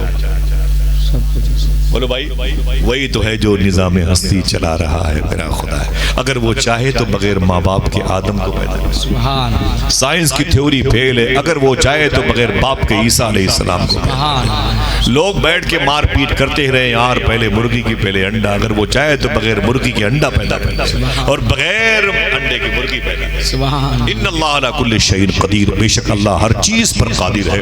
سرکار غوث اعظم کی امی جان کی عمر ہوئی 60 سال تب غوث پاک پیدا ہوئے۔ مچلنے کی بات یہ کہ جس رات حضور غوث پاک پیدا ہوئے جیلان میں، اس رات پورے علاقے میں جن جن ماؤں کی کوکھ سے بچے پیدا ہوئے ہیں اللہ نے سب کو بیٹا بنا کے پیدا کیا ہے، اور بیٹا ہی نہیں سب کو ولی بنا کے پیدا کیا ہے۔ یہ حضور غوث اعظم کے قدم کی بہار ہے۔ اللہ اکبر۔ آقا کریم صلی اللہ علیہ وسلم کے یہ لاڈلا بغداد شریف کیسے آیا؟ 18 سال عمر ہوئی حضور غوث پاک کی جیلان میں۔ کہاں پر؟ جیلان میں۔ بچے بیٹھ جائے بیٹا، بیٹھ جاؤ ماشاءاللہ، بیٹھ جاؤ، ذرا محبت سے کہہ دو لبیک یا غوث اعظم، اونچی آواز میں، اونچی آواز میں۔ حضور غوث اعظم کی عمر شریفہ تقریباً 18 سال جیلان میں گزری، جیلان میں امی کے پاس رہتے تھے، اور پھر بولے امی 18 سال کے بعد امی میں دین مصطفیٰ حاصل کرنا چاہتا ہوں، علم مصطفیٰ حاصل کرنا چاہتا ہوں، حضور کا دین سیکھنا چاہتا ہوں۔ تو ماں نے روتے ہوئے کیا کہا؟ اے میرے بیٹے، تو میری خدمت کے لیے نہیں پیدا ہوا، تو اپنے دادا کے دین کی خدمت کے لیے پیدا۔ سبحان اللہ۔ ہمارے یہاں بچے اسی لیے، یہ میرے بڑھاپے کا سہارا ہے۔ بیٹا کیا بڑھاپے کا سہارا ہے؟ سہارا پروردگار عالم۔ بچے تو ماں باپ کی مغفرت کا سامان ہے۔ سمجھ رہے ہیں بھائی؟ اللہ کے رسول صلی اللہ علیہ وسلم کا یہ شہزادہ جسے شیخ عبدالقادر جیلانی کہتے ہیں نا، یہ بغداد شریف آئے کیسے؟ بیٹھے بھائی، بیٹھے، بیٹا بیٹھ جاؤ ماشاءاللہ۔ آوازیں نہیں کوئی، بس تھوڑی دیر گفتگو سن لیں۔ دقت ہو رہی بھائی آپ کو؟ ہاں بتا دیں، میں خود بہت کم رہتا ہوں شہروں میں، 3 4 5 6 مہینے کی تاریخیں رہتی ہیں۔ اچھا لگتا ہے جب کچھ لوگ سنتے ہیں، کوئی ہنگامہ خیزی مجھے پسند نہیں ہے، سکون سے بات کرنے کا قائل ہوں، اور آپ جیسے لوگ سنیں تو اللہ عزت عطا فرمائے، غوث پاک کے انعام و اکرام کے سائے میں رکھے۔ آج حضور غوث پاک کی بارگاہ میں جن کی حاضری قبول ہوئی ہو، اللہ اس کے صدقے میں اس محفل کو بھی قبول فرما لے۔ سرکار غوث اعظم کا مرتبہ ولایت بڑا بلند، 18 سال کی عمر میں اپنی ماں کے پاس آئے، بولے امی میں بغداد جاؤں گا۔ بولے بغداد؟ بولے ہاں، عراق میں ایک شہر ہے، وہاں پر ایک باب العزج ایک محلے کا نام ہے، جامعہ قادریہ نام کا ایک ادارہ ہے، میں وہاں تعلیم حاصل کرنا چاہتا ہوں۔ تو آپ کی ماں نے رو کے کیا کہا؟ صاحب سنیں، میں بھی سوچتا ہوں کاش میری ماں زندہ ہوتی تو میں اپنی ماں کے قریب بیٹھ کے کہانیاں دہراتا۔ حضور غوث پاک کی امی نے کہا، اے میرے بیٹے جا، یہ میری اور تیری آخری ملاقات ہے۔ اس کے بعد تو مجھ سے نہیں مل پائے گا مجلس تیری اور میری اس کے بعد جو ملاقات ہے وہ میدان محشر میں ہو۔ جا میرے بیٹے جا، تجھے میں نے اللہ کے حوالے کیا۔ پھر حضور غوث پاک کو آپ کی امی نے ایک دعا بتائی تھی جو میں نے تقریباً بڑے پیر کی اکثر مجالس میں پڑھی تھی، اگر دل کہے تو اسے پڑھ لو۔ یہ وہ دعا ہے، بیٹے بیٹھ جاؤ، بیٹھ جاؤ، ماشاءاللہ ادھر رہا، ان سب بچوں کو بٹھاؤ اسٹیج پہ، بیٹے بیٹھو آرام سے، ہنسنا نہیں، ٹھیک ہے؟ جن کے پاس بچے کھیل کود کریں ان سے گزارش ہے، ٹھیک ہے؟ یہ بچے بڑے ہوں گے بعد میں یہی مجلسیں کریں گے، بڑے پیر کا ذکر کریں گے، بڑے پیر کا لنگر کریں گے، لیکن بٹھا دیں بچوں کو آپ، ٹھیک ہے؟ بیٹا بیٹھ جاؤ، ٹھیک ہے؟ زیادہ کھیل کود کرو گے تو میں چلا جاؤں گا۔ سنیں، آقا کریم صلی اللہ علیہ وسلم کے لاڈلے حضور غوث اعظم سے کیا، اے میرے بیٹے یہ میری آخری ملاقات ہے اور میں اس کے بعد تجھ سے نہیں مل پاؤں گا۔ پھر ایک دعا بتائی تھی، حضور غوث پاک نے اس دعا کے بارے میں فرمایا تھا ولایت کی دنیا میں جو میرا پروموشن ہوا ہے وہ اسی دعا کی وجہ سے ہوا ہے، سبحان اللہ، اسی دعا کی وجہ سے ہوا ہے۔ جتنی ترقیاں مجھے ملی اسی دعا کی وجہ سے ملی۔ غوث پاک کی امی نے وہ دعا بتائی، برکتاً میں وہ دعا پھر بتاتا ہوں، اس کا فیض مجھے بہت ملا۔ ایک میرے دوست بغداد شریف گئے تھے، مونڈا علاقے کے تھے، اور 3 مہینے کے بعد پھر تشریف لے گئے، میرے ساتھ تھے، تو مجھ سے کہنے لگے آصف بھائی 3 مہینے سفر میں وہ دعا جو تم نے یاد کرائی تھی نا، اس کو پڑھتے پڑھتے 1.5 مہینے کے بعد میں نے خواب میں غوث پاک کی زیارت کی۔ سبحان اللہ، بڑی مبارک دعا ہے، پڑھا کرو یار، تھوڑی سی محنت کیا کرو، انشاءاللہ بولے پڑھیں گے میرے ساتھ، پڑھیں بسم اللہ الرحمن الرحیم۔ اللہ الکافی اللہ الکافی، قصدت الکافی وجدت الکافی کفان الکافی لکل کافی ونعم الکافی وکان الکافی وللہ الحمد۔ سرکار غوث اعظم اپنی ماں سے لپٹ گئے، بولے میری ماں یہ میری اور تیری آخری ملاقات ہے۔ اپنی ماں کی پیشانی چومی، ماں نے اپنے بیٹے کی پیشانی چومی، حضور غوث پاک نے اپنی ماں کے ہاتھوں کو چوما، فرمایا میری ماں جا رہا ہوں میں، مجھے اپنے نانا کا دین پھیلانا ہے، نانا کی امت کی مغفرت کا سامان جمع کرنا ہے۔ حضور غوث اعظم نکلے، آپ کی ماں دروازے پر تھی، بڑے پیر کی آنکھوں میں آنسو تھے۔ کیا کہا تھا شاعر نے، رونے میں یہ خطرہ ہے تالاب ندی ہو جاتے ہیں، رونے میں یہ خطرہ ہے تالاب ندی ہو جاتے ہیں، ہنسنا بھی آسان نہیں ہے لب زخمی ہو جاتے ہیں، اور اسٹیشن سے واپس آ کر بوڑھی ماں یہ سوچ رہی ہے پتے دیہاتی رہتے ہیں پھل شہری ہو جاتے ہیں۔ یار ماں کا کتنا مبارک اور اٹوٹ رشتہ ہوتا ہے۔ میرے ایک دوست ہے، میں ان کے گھر پہ گیا، میں نے کہا یار امی کدھر ہیں، 90 سال کے آس پاس کی تھی، مجھے بیٹا کرے تو بہت مانتی تھی، میں نے کہا امی کدھر ہیں، تو رونے لگا لپٹ کے۔ میں نے کہا کیا ہوا، بولے آپ کو نہیں پتا، میں نے کہا کیا ہوا، بولے امی کا انتقال ہو گیا۔ میں نے کہا ارے کب ہوا، تو رو کے بولا آصف بھائی آپ کو نہیں پتا۔ میں نے کہا کیا، ریکارڈنگ ہو رہی ہے، شاید وہ سنیں، بار بار سنیں، میں چاہتا ہوں کہ وہ ضرور سنیں۔ بولے آصف بھائی بڑے والے جو بھائی ہیں نا امی سے بات نہیں کرتے تھے، امی سے بات نہیں کرتے تھے، امی کا نام سن کے وہ چڑ جایا کرتے تھے، ناراض ہوتے تھے۔ امی پریشان ہوتی تھی کہ میرا بیٹا مجھ سے ناراض کیوں ہے۔ رمضان کا دن آیا تو افطاری کے وقت اکثر میرے اس بڑے بھائی کو امی یعنی اپنے بیٹے کو یاد کرتی ہے، میرا بیٹا مجھ سے باتیں کیوں نہیں کرتا، کیا بگاڑا ہے میں نے، کئی سال ہو گئے مجھ سے بات نہیں کرتا، اپنے زوم میں بیٹا رہتا تھا، اپنی ماں کے آگے اپنے تمتراک میں رہتا تھا۔ ماں نے کہا اپنے چھوٹے بیٹے سے عید کا دن آئے گا نا، تو جو عید کے دن جب قریب میں جو مسجد ہے عیدگاہ کی، میں وہاں ضرور جاؤں گی، اپنے اس بیٹے کو عید کا دن دیکھوں گی میرا بیٹا کیسے لباس پہن کے آتا ہے، اور میں اس کے سامنے بیٹھ جاؤں گی، وہ مجھ سے ضرور ملے گا، مجھ سے گلے ضرور ملے، میں اپنے آنچل کو پھیلا دوں گی، میرے بیٹے آ، بچپن میں تیرے لیے یہی کلاس تھا، یہی درسگاہ تھا، یہی انسٹیٹیوٹ تھا، آجا میرے بیٹے، یہ عید کا دن ہے۔ شاعر نے کہا عید کا دن ہے گلے آج تو مل لے ظالم، رسم دنیا بھی ہے موقع بھی ہے دستور بھی ہے۔ میں نے کہا پھر، بولے عید کا دن آیا، سب لوگ قصبے کے آ گئے عیدگاہ، امی بھی لاٹھی ٹیکتی ہوئی عیدگاہ کے سامنے بیٹھ گئی۔ میں نے کہا یہاں کیا کرنے آئی، بولے بھیا سے ملنے آئی، میرا بیٹا مجھ سے بات نہیں کرتا تو کیا ہوا، آج عید کا دن ہے شاید مجھے دیکھے ترس آ جائے، میں خود اسے دیکھوں گی، میرا چاند ہے وغیرہ وغیرہ۔ بولے آصف بھائی نماز ختم ہوئی، سب لوگ ایک دوسرے سے گلے مل رہے تھے، میرا بھائی بھی گلے مل رہا تھا، اور گلے ملنے کے بعد جب وہ باہر نکلا تو وہاں بھی 1-2 لوگوں سے گلے ملا، امی سامنے بیٹھی تھی اور ماں نے اپنے پھٹے ہوئے دوپٹے پھیلا رکھے تھے، آجا میرے بیٹے آجا.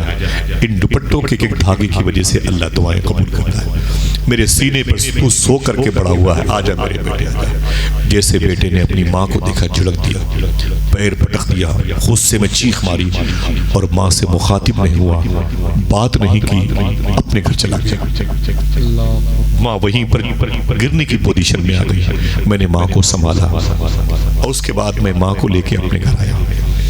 میری ماں رونے لگی, بولے اے میرے چھوٹے بیٹے کیا قصور ہے میرا, میرا اپنا سگا خون ہے وہ, میں نے اسے دودھ نہیں خون پلا کے پالا, کیا تکلیف ہے اس کو مجھ سے. عید کے دن تو دشمن بھی دشمن کو معاف کر دے, پڑوسی بھی ایک دوسرے سے گلے مل لیتے, غیر بھی اپنے گھر میں سوئیاں کھا لیتے ہیں. میرا قصور کیا ہے جو میرے بیٹے نے مجھ سے آج بھی بات نہیں کی. میں اپنی ماں کو سمجھاتا رہا اور میری ماں روتی رہی. بولے آصف بھائی داہنا ہاتھ میری ماں کے سینے پر تھا, ایسے ملتی رہی. بولے ہائے میرے بیٹے, ہائے میرے بیٹے, کاش تو مجھ سے مل لیتا تو تیرا فائدہ ہوتا. میں نے تجھے کوئی نقصان نہیں پہنچایا, بچپن سے لے کے تجھے پالا پوسا. ہائے میرے بیٹے. بولے آصف بھائی کہتے کہتے میری ماں کا عید کے دن ہی انتقال ہو گیا. خوشی کا دن تھا, خبر دل کراش لایا. وہ عیدگاہ سے ماں کی لاش لایا.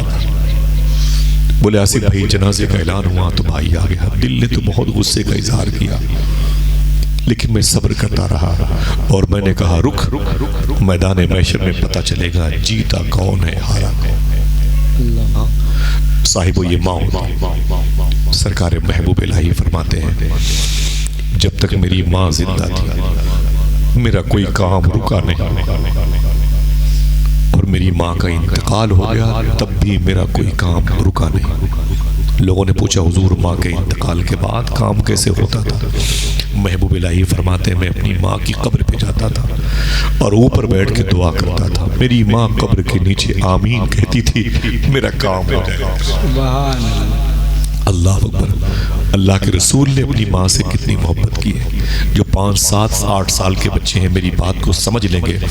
جو ان سے بڑے ہیں وہ مجھ سے بڑے ہیں, جو سب سے بڑے ہیں وہ میرے باپ دادا جیسے ہیں. اللہ کے رسول نے فرمایا کاش میں عشاء کی نماز پڑھا رہا ہوتا. اسے لکھو, کاش میں عشاء کی نماز پڑھا رہا ہوتا نہیں. یہ امام الانبیاء, نبیوں کے امام, کاش میں عشاء کی نماز پڑھا رہا ہوتا. اور میری ماں اسی مسجد نبوی شریف میں تیسری صف کے قریب میں بائیں طرف باب عائشہ ہے. میری ماں اس دروازے پہ کھڑی ہو کے بولتی بیٹے محمد ادھر آؤ. اللہ کے رسول رو کے بولے میں نیت توڑ کر کے اپنی ماں سے لپٹ جاتا, کاش میں عشاء کی نماز پڑھا رہا ہوتا. مجھے افسوس ہے صاحب, آپ میری عزت تو کرتے ہو, میں نکلوں تو بولے ہاں چومتے ہو, مجھے پسند نہیں ہے, لیکن جبکہ یہ سارے کام آپ کو اپنی ماں کے ساتھ کرنے چاہیے. وعدہ کرو انشاءاللہ. ذرا اپنے ہاتھوں کو اٹھائیں, مت بلایا کرو, جلسے زیادہ نہ کیا کرو, عمل زیادہ کیا. ٹھیک ہے, ہاتھ اٹھا کے بولے جن کی ماں زندہ ہے اپنے ہاتھوں کو اٹھائیں انشاءاللہ. بولے اے اللہ تیرا شکر ہے. پھر سے بولے ماں بڑی نعمت ہے, بڑی نعمت ہے رب کعبہ کی قسم. میں راتوں کو جاتا تھا کبھی کبھی سردی کے دنوں میں اپنے گھر. میرا گھر یہاں سے کنڈا پرتاپ گڑھ ہے, بہت دور کا نہیں ہوں, لیکن رہ نہیں پاتا شہر میں, اپنے شہر میں نہیں رہ پاتا, تو آپ کے آنکھ کیسے. میں راتوں کو 2 بجے 3 بجے جاتا تھا. سردی کے دنوں میں تو میری ماں دروازے پہ سوتی تھی, کبھی کبھی آہٹ سے میری ماں اٹھ جاتی تھی. امی کیسے اٹھ گئی؟ بولے بیٹے بس پتہ نہیں کیوں دل مچل رہا تھا, دل نے کہا شاید میرا بیٹا. کبھی کبھی ماں کو جگانے کے خطرے سے میں دروازے میں دستک نہیں دیتا تھا. اپنی اٹیچی سامنے ٹیبل تھی, ڈاکٹر صاحب کا, ہمارے بڑے بھائی ڈاکٹر ہیں تو ان کا مریضوں کے بیٹھنے کا, میں اسی پہ بیٹھ جاتا تھا چادر اوڑھ کر, کہ جب تک 1.5-2 گھنٹہ ماں آرام کر لے, ورنہ میری وجہ سے امی کو تکلیف ہوگی. خود ہی دروازہ کھول کے چلی آتی. میں کہتا امی کیسے جاگ گئی؟ تو فرماتی تو بیٹا تو یہاں پر بیٹھا ہوا. میں کہتا ہاں امی تجھے سوتے ہوئے میں نے سوچا کہ ماں سو رہی ہے, سونے دے, ورنہ اسے تکلیف پہنچے گی. تو رو کے بولتی تھی بیٹے میں زندہ ہی اسی لیے ہوں کہ اللہ میرے بیٹوں پہ کرم کرے. رات کے 2 بجے 4 بجے 5 بجے بھی بغداد شریف سے پرسوں آیا تو سیدھے امی کی قبر پہ گیا. آج بھی جلسوں سے واپس جاتا ہوں تو سیدھے قبرستان جاتا ہوں. ابھی رات کا ٹائم ہے, الگ بات ہے, سردی شروع ہو رہی ہے, دقت ہے, لیکن اکثر 70% میں اپنی ماں کی قبر کے پاس. ایک شاعر نے کہا تھا اے ضیا ماں باپ کے سائے کی ناقدری نہ کر، اے ضیا ماں باپ کے سائے کی ناقدری نہ کر، دھوپ کاٹے گی بہت جب یہ شجر گر جائے گا۔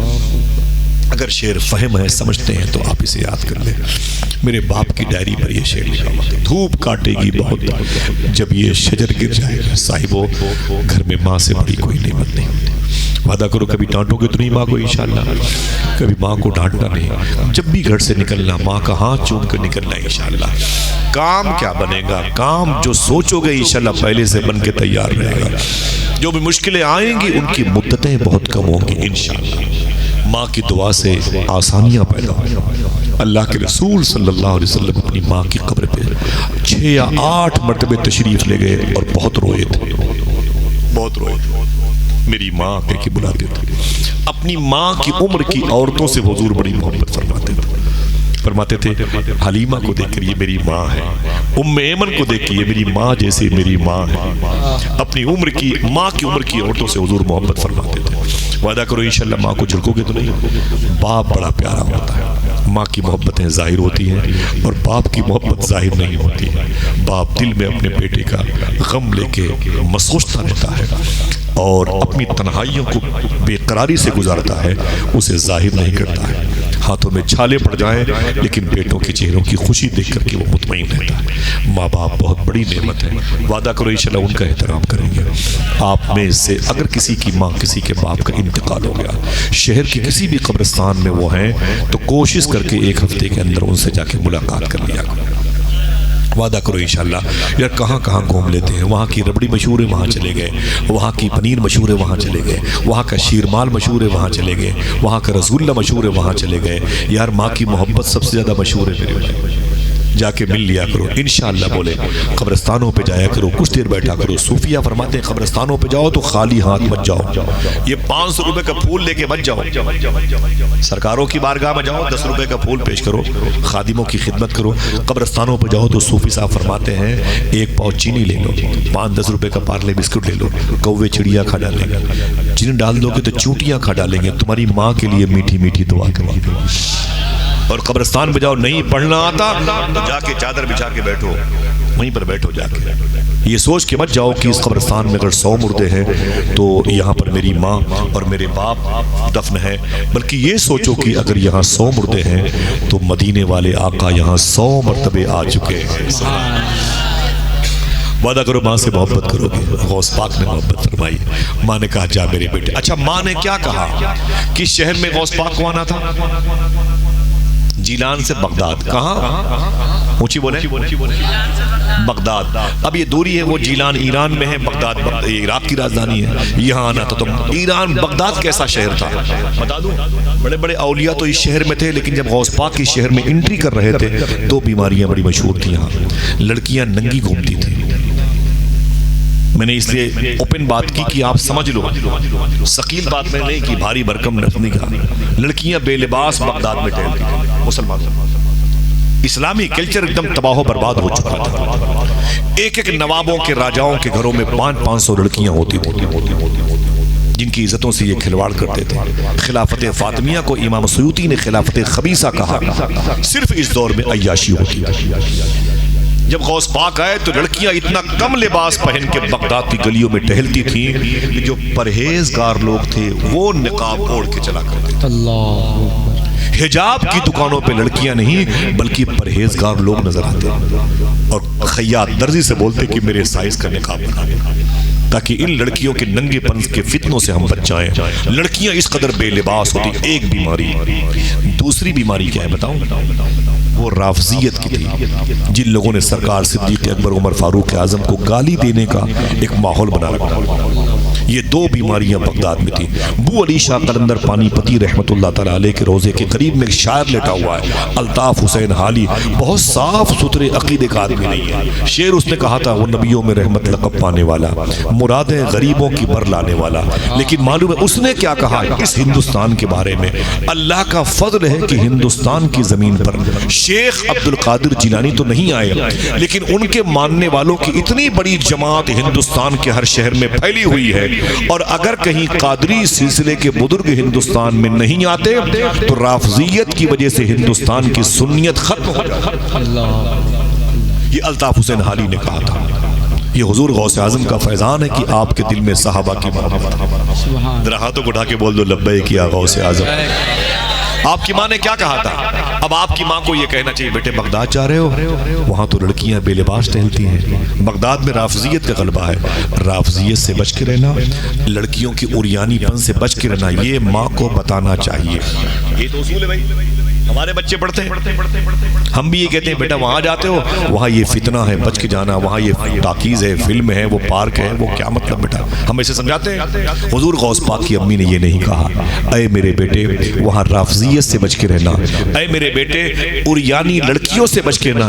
نہ آپ کی ماں نے ایک بات کہی، اور اگر سمجھ لو گے اس بات کی گہرائی تو سبحان اللہ ضرور کہو گے، اے میرے بیٹے زندگی کی آخری سانس تک کبھی جھوٹ نہ بولنا، ہمیشہ سچ بولنا۔ سبحان اللہ سبحان اللہ۔ بچوں کو ہم بھی بولتے ہیں، کہتے ہیں بیٹا انگریزی میں ٹاپ کر لے، انگلش میں ٹاپ کر لے، میتھ میں ٹاپ کر لے، جغرافیہ میں ٹاپ کر لے، اسپورٹس کی معلومات میں ٹاپ کر لے میرے بیٹے۔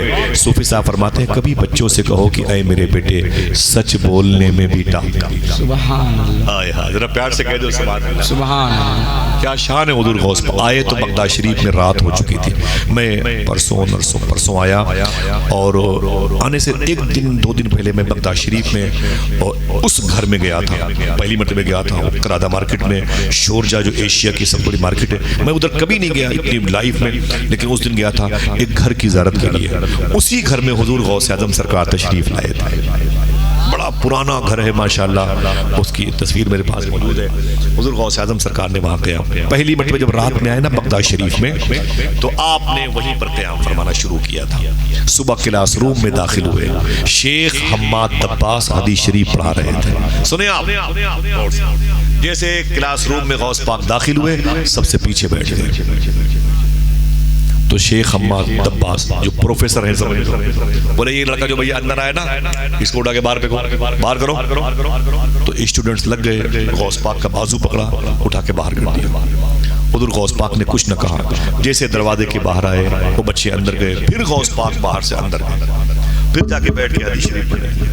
پھر شیخ حماد دباس نے کہا پھر وہ آ گیا اسے باہر کرو، پھر غوث پاک سرکار کو باہر کیا گیا، پھر شیخ حماد دباس کی محفل میں غوث پاک تشریف لائے۔ جب آ کے بیٹھے نا تو اب تیسری مرتبہ شیخ حماد دباس نے کیا کہا، سنیں گے؟ بولے بیٹا ادھر آؤ، غوث پاک کو بلایا، 18 سال کی بڑی جوانی کا، ادھر آؤ۔ جب قریب آئے بولے کیا نام ہے؟ بولے عبد القادر۔ بولے کہاں کے ہو؟ بولے جیلان کا۔ کس کے بیٹے ہو؟ بولے امام حسن سرکار کی اولاد میں سے۔ کیا کرنے آئے ہو؟ بولے تعلیم حاصل کرنے کے لیے آئے ہو۔ یوں کھڑا کیا اپنے بغل میں غوث پاک کو، آپ کے استاذ۔ فرمایا اے اسٹوڈنٹس بچوں سنو کلاس روم کے، تم کیا سمجھتے ہو یہ بچہ ابھی اپنے کلاس میں بیٹھنے کے لائق نہیں، اس لیے میں نے اسے باہر کر دیا؟ نا نا نا نا نا، میں نے اس لیے اسے باہر کیا 2 مرتبہ کہ تم اسے غور سے پہچان لو۔ آج یہ اس کلاس میں سب سے پیچھے بیٹھا ہوا ہے، کل پوری دنیا کے اولیاء اس کے تلوے کو چاٹتے ہوئے نظر آئیں گے۔ زندہ باد، واہ واہ، نعرہ رسالت، محفل غوث اعظم، فیضان غوث اعظم، عاشق غوث اعظم۔ پھر کیا کہا معلوم ہے؟ پھر کیا کہا شیخ حماد دباس نے؟ اے میرے بیٹے عبد القادر سن، آج ہمارا دور ہے۔ یہ ہم بھی کہتے ہیں بھائی آپ ان کا دور ہے بمبئی والے، یا آپ ان کا دور ہے کالا ڈائٹ، نا نا نا نا نا۔ شیخ حماد دباس کی تمثیل لکھا، اے میرے بیٹے عبد القادر آج میرا دور ہے، میں یہاں پر حدیث مصطفیٰ پڑھانے والا سب سے عظیم محدث ہوں، ایک دور تیرا بھی آئے گا، تو اسی بغداد کے منبر سے اعلان کرے گا قدمی ہادہی الی رقبت کل ولی اللہ، میرا یہ قدم تمام اولیاء کی گردن پر ہے۔ اتنا کہنے کے بعد شیخ حماد دباس نے کیا کہا؟ اے شیخ عبد القادر جب تیرا یہ دور آئے تو اس بوڑھے کو بھولنا نہیں، اس بوڑھے کو فراموش نہ کرنا۔ ذرا پیار سے کہہ دو سبحان اللہ۔ سرکار غوث اعظم نے وہاں تعلیم حاصل کی، 7 سال تک آپ نے اس مبارک مدرسے میں تعلیم حاصل کی۔ ذرا ہاتھوں کو اٹھا کے بولے لبیک یا غوث اعظم۔ تھک گئے آپ لوگ؟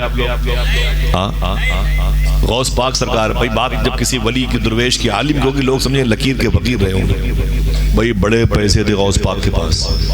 سن لیں آج الہ آباد والے, اتنی پیسے اتنی دولت تھی غوث پاک کے پاس کہ سونے کی کھوٹی میں غوث پاک کی بکریاں باندھی جاتی. سبحان اللہ. کم سے کم پیسے کی بات ہے, سب تو بولو سبحان اللہ.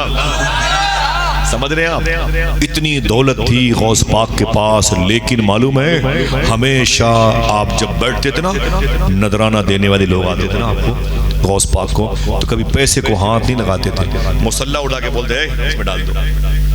20-20 ہزار درہم آتے, 20-20 ہزار دینار آتے, سونے اور چاندی کے سکے جن کی کئی لاکھ روپے قیمت بنتی. اور جب آپ اٹھتے مغرب کے وقت تو فرماتے اپنے کھانا بنانے والے انچارج ادھر آؤ, بولے یہ سارے پیسے لے جاؤ اور لنگر میں اسے کھانا بنا کے بغداد کے فقیروں کو کھلاؤ. سبحان. یہی کام آپ میں بہت سارے لوگ ہوں گے جن کی مالی پراپرٹی کمزور ہے, چھوٹی چھوٹی دکانیں ہوں گی, پریشان ہوں گے, گھر میں غریبی ہوگی. اگر ہاتھ اٹھا کے بولو تو میں بتا دوں اس کا علاج. اٹھائے رکھو سب لوگ, بتا دوں گھروں میں غریبی کیسے آتی ہے, بتا دوں انشاءاللہ. عمل کرو گے انشاءاللہ اس پر. حضور غوث اعظم سے کسی نے پوچھا یا شیخ گھر میں غریبی کیسے آتی ہے, آپ نے فرمایا اکیلے کھانا کھانے سے غریبی ہے. پھر اگر کھلا کے کھاؤ گے تو ہمیشہ کھلاتے رہو گے.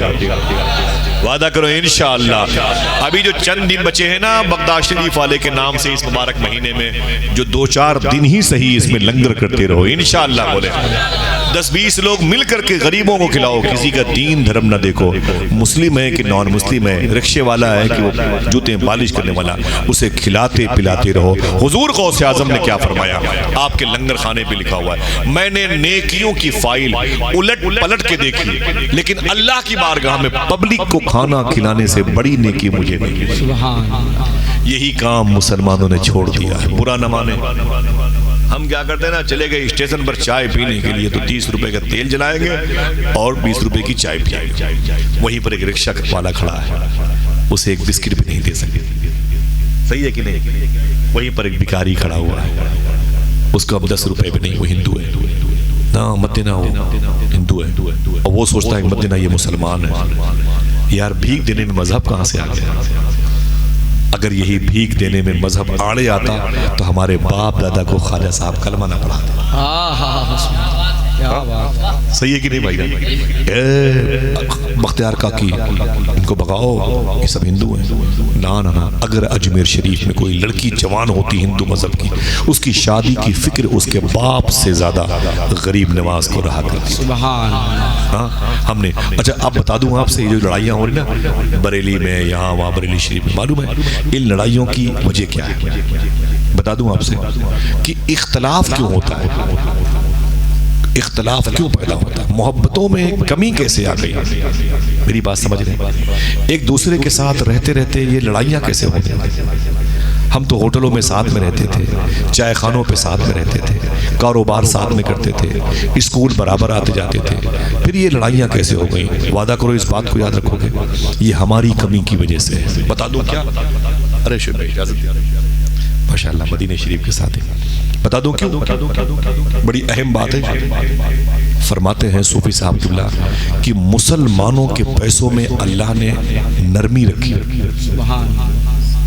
مسلمانوں کو چاہیے کسی ہوٹل میں کبھی کھانا کھانے کی نیت سے نہیں, کھلانے کی نیت سے جائیں. جو بھوکا پیاسا ملے اسے بلائے, کھلائے. پھر کیا ہوگا, آپ کے 200-400 روپے کے پیسے سے اگر کسی کا پیٹ بھر گیا تو مسلمانوں کے پیسے حلال کے ہوتے ہیں. ان حلال کے پیسوں سے جس کا پیٹ بھرتا ہے اس کا دل جو ہے نرم ہو جاتا ہے. دل میں نرمی پیدا ہوتی ہے تو پھر اپوزیشن میں کوئی جماعت نظر نہیں. ہم چہرے دیکھ کر کے کھانا کھلاتے ہیں, سمجھ لو, ہم چہرے دیکھ کر کے باتیں کرتے ہیں. یہ باتیں ریکارڈ ہو رہی ہیں, پوری دنیا اسے محسوس کرے گی. وعدہ کرو انشاءاللہ اس پر عمل کرو گے. اگر یہ ٹوپی لگا کر جو آپ جلسے میں آئے ہو, اگر یہی لباس پہن کے شہر کے چوراہے پر ایک مرتبہ حضور غوث پاک کے نام سے آپ 20 درجن کیلا ہی تقسیم کرتے رہیں, لوگ آپ کو نہیں جانتے لیکن وہ حضور کو جانتے ہیں. وہ قرآن پڑھنے والے لوگ آئے تھے. آپ اسپتال پہنچ جائیں کسی غریب کی مدد کرنے, وہ آپ کو نہیں جانتے لیکن نبی کو جانتے ہیں. صاحب و تبلیغ ایسے ہی ہوتی ہے, بہت مشکل نہیں ہے. آئیے محبتیں تقسیم کریں انشاءاللہ. بات حضور سیدنا شیخ سرکار غوث اعظم کی ہے. جھڑکتے نہیں تھے کسی کو, ڈانٹتے نہیں تھے کسی کو, مارتے نہیں تھے. غوث پاک سرکار 20-20 لاکھ روپے کا قیمتی جبہ شریف کبھی کبھی غوث پاک پہنتے تھے, اور پہن کر کے بازار جاتے نا تو اس یہ نہیں کہ کسی کو دکھانا ہے, یہ سب نہیں تھا تمتراغ غوث پاک. وہ کسی کو دکھانا نہیں ہے, خود دیکھتے تھے کون غریب ہے. جو غریب نظر آتا وہی 20-20 لاکھ روپے کا جبہ اتار کر کے غریب کو پہنا دیا. اللہ اللہ, یہ شیخ کی شان کتاب پڑھ کے دیکھیں. ایک مرتبہ آپ قیمتی جبہ پہن کے بغداد شریف کی مارکیٹ سے گزرے, ایک چور نے دیکھا, بولا یار یہ شیخ جو ہے نا غوث پاک رحم دل بزرگ ہے اور بڑا قیمتی جبہ پہنے ہوئے ہیں. ایسا کرتے نا کنارے پہ کھڑے ہو جائیں گے اور جیسے واپس جائیں گے ان کا جبہ کھینچ کے بھاگ جائیں گے. اور جیسے کنارے پر کھڑا رہا غوث پاک, جب پلٹے بغداد شریف کی مارکیٹ سے اس کنارے کی طرف جیسے پہنچے, اس نے پیچھے سے ہاتھ بڑھایا اور غوث پاک کے جبے کو پیچھے سے جیسے کھینچنا چاہا. حضور غوث پاک نے یہ نہیں کہ مڑ کے طلاق دے دیا, نا اصلاح کا انداز دیکھو. جیسے اس نے جبہ پکڑا یوں کھینچنا چاہنا, حضور غوث اعظم سیدنا شیخ نے اپنے ہاتھوں کو اٹھایا, فرمایا اے میرے مولا اس نے میرا دامن تھام لیا, جھوٹنے مت دینا. ہائے ہائے ہائے اللہ, ذرا پیار سے کہہ دو سبحان اللہ. ہمیں توبہ کر کے اللہ کا ولی ہو گیا, توبہ کر کے اللہ کا ولی ہو گیا. ایک ہم ہیں کہ لاٹھی ڈنڈے سے تو اصلاح کرتے ہیں, اصلاح سے پہلے تو ویڈیو وائرل کریں گے, ہاں پھر آپس میں لڑائیاں ہوں گی. معاذ اللہ, یہ اسلام کا کوئی تعلق اس نہیں ہے. اسلام پڑھو تو صوفیہ کرام کا, اسلام پڑھو تو. اچھا یہ بتاؤ کہ خواجہ صاحب نے کیا کیا تھا, چور کو کیا کیا تھا؟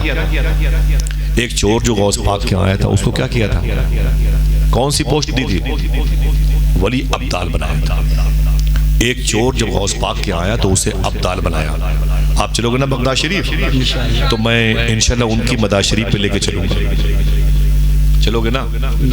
ہاں, جو غوث پاک کے یہاں چوری کرنے آئے تھے ابدال بنا دیے گئے, ان کی مدار شریف پر میں آپ کو لے کے چلوں گا انشاءاللہ.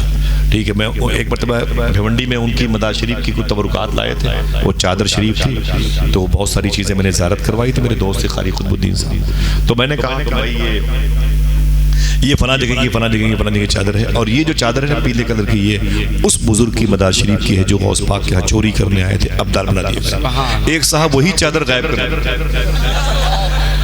میں نے کہا یار یہ کہ بھیونڈی والے بھی کیا ابدال بننا چاہتے ہیں کیا؟ یہ آپ سوچو کہ یہ ہوا کیسے. سینس کے خلاف ہے, دماغ کے خلاف ہے, اصول کے خلاف ہے, آرٹیکل کے خلاف ہے, اور قانون کے خلاف ہے.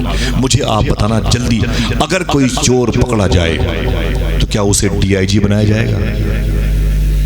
بولو بھائی, کسی چور کو ڈی آئی جی بنایا جائے گا؟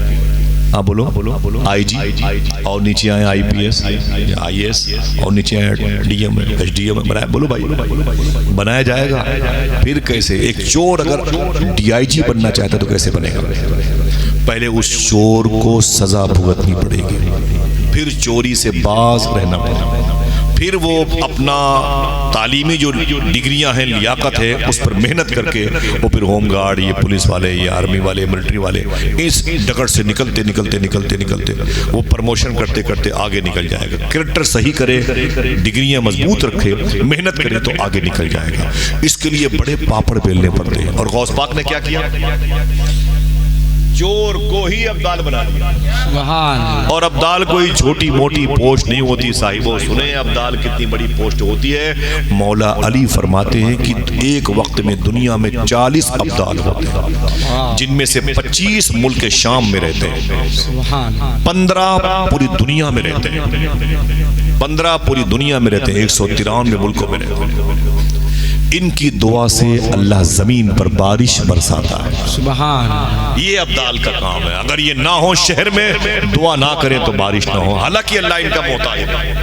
ایک بات رکھے، ٹھیک ہے، اللہ ان کا محتاج نہیں ہے، اگر یہ نہ ہو تو سمجھ لیں، پھر بھی اللہ چاہے تو، لیکن سسٹم اللہ نے بنا رکھے۔ ابدال ان کی پوسٹ ہوتی ہے، بڑے زبردست ولی ہوتے ہیں ملک شام میں، بلکہ ایک جگہ پر رات کے آخری حصے میں 40 ابدال جب اکٹھا ہوتے ہیں تو وہ پہاڑ میں نے یوٹیوب میں دیکھا ہے، وہ ایک چینل چلتا ہے ہنٹر نام کا، اس میں وہ ایک بڑے عظیم سیاح ہیں، وہ دکھاتے ہیں بڑے بڑے بزرگوں کی ہسٹری کے بارے میں۔ تو میں نے محسوس کیا ہے جہاں پر قابیل نے حابیل کا قتل کیا تھا وہ جگہ اسی پار تو کیا جبر جالونیس ایسا کچھ نام ہے۔ تو بہرحال یہ ابدال کی بڑی پوسٹ ہوتی ہے۔ غوث پاک نے کیا چور کو ابدال بنا دیا، چور کو آئی جی بنا دیا، ڈی آئی جی بنا دیا۔ میں نے پوچھا صوفی صاحب سے، حضور یہ چور کو ابدال بنا دیا، یہ بات پلے نہیں پڑتی ہے۔ تو صوفی صاحب نے کہا اصل میں میٹر یہ ہے کہ جب غوث پاک کیا وہ چوری کرنے آیا تو کھٹ کھٹ کی آواز سے غوث پاک بیدار ہوا، جب اسے دیکھا تو وہ چھپ گیا۔ اتنے میں اولیاء کی پوسٹنگ کرنے والے بزرگ خواجہ خضر آ گئے۔ جب خواجہ خضر آ گئے تو بولے یا شیخ عبد القادر، ایک شہر کے ابدال کا انتقال ہوا، یعنی سنسد اس کی ڈیتھ ہو گئی ہے، وہ کرسی خالی ہے، پھر سے یہاں پر ووٹنگ ہو، پھر سے کاؤنٹنگ ہو اور پھر سے ایک لیڈر چن لیا جائے، ایسا ہوتا ہے۔ ایک شہر کے ابدال کا انتقال ہو گیا، ابدال کی پوسٹ خالی ہے، ایک بزرگ کو دے دیجئے۔ تو غوث پاک نے کیا کہا، ادھر دیکھنا بھائی، غوث پاک نے کیا کہا، وہ کنارے بیٹھا ہوا ہے۔ کنارے کون تھا؟ آہستہ بولو ورنہ آ سکتا ہے۔ بولے وہ کنارے بیٹھا ہوا، سنے وہ بیٹھا ہوا۔ اب جب خواجہ خضر اس کے پاس گئے نا تو معلوم ہے کیا کہا، ابدال صاحب اٹھیے، ابھی چور ہے وہ، ارے بہت بڑی پوسٹ اس کو ملنے والی ہے، بولے ابدال صاحب اٹھیے۔ تو میں نے کہا چور کو ڈی آئی جی بنا دیا غوث پاک نے، سمجھ میں نہیں آ رہا، آپ مجھے سمجھائیں۔ تو کہتے نا بات یہ ہے کہ جیسے اس نے جا کے کہا ابدال صاحب اٹھیے تو اس نے وہیں سے غوث پاک کو دیکھا، یا شیخ عبد القادر آپ تو جانتے ہو کہ میں چور ہوں، ابدال نہیں ہوں، دل کہے تو سبحان اللہ کہنا۔ تو غوث پاک نے کہا تیرے اسی سچ بولنے نے تجھے ابدال بنا دیا۔ نعرے تکبیر، نعرے رسالت، مسلک اعلیٰ حضرت، اسی سچ بولنے نے تجھے ابدال بنا دیا ہے۔ کبھی سچ بول کے دیکھو، بڑی سے بڑی پریشانی ہو، سچ بول کے دیکھو، نہیں میں نے ایسا نہیں کیا، نہیں کیا تو نہیں کیا، سچ بول کے دیکھو، خدا کی قسم پھر دیکھنا پورے علاقے میں آپ کی عزتیں کتنی ہوں۔ یہ غوث پاک سرکار کی دو خوب فرمایا، دو کام تم کرنے کی ذمہ داری لے لو، عبد القادر تمہاری بخشش کی ذمہ داری لے لینا۔ وہ دو کام کیا ہیں، ایک سچ بولنا، ایک حلال کھانا۔ انشاءاللہ بولے، اگر کہو تو ایک آخری بات بتا دیں، بولو ہاں تو جا کے بولو بھائی، اتنے تھکے ہوئے کہ اجازت بھی دینے کی پوزیشن میں نہیں، ہاں بولو ہاں تو اٹھا کے لبیک یا غوث اعظم، لبیک یا غوث اعظم۔ آخری بات سنیں سیدنا شیخ عبد القادر جیلانی، وہ کتنے پاورفل بزرگ ہیں، کتنے پاورفل بزرگ ہیں، الحمدللہ رب العالمین۔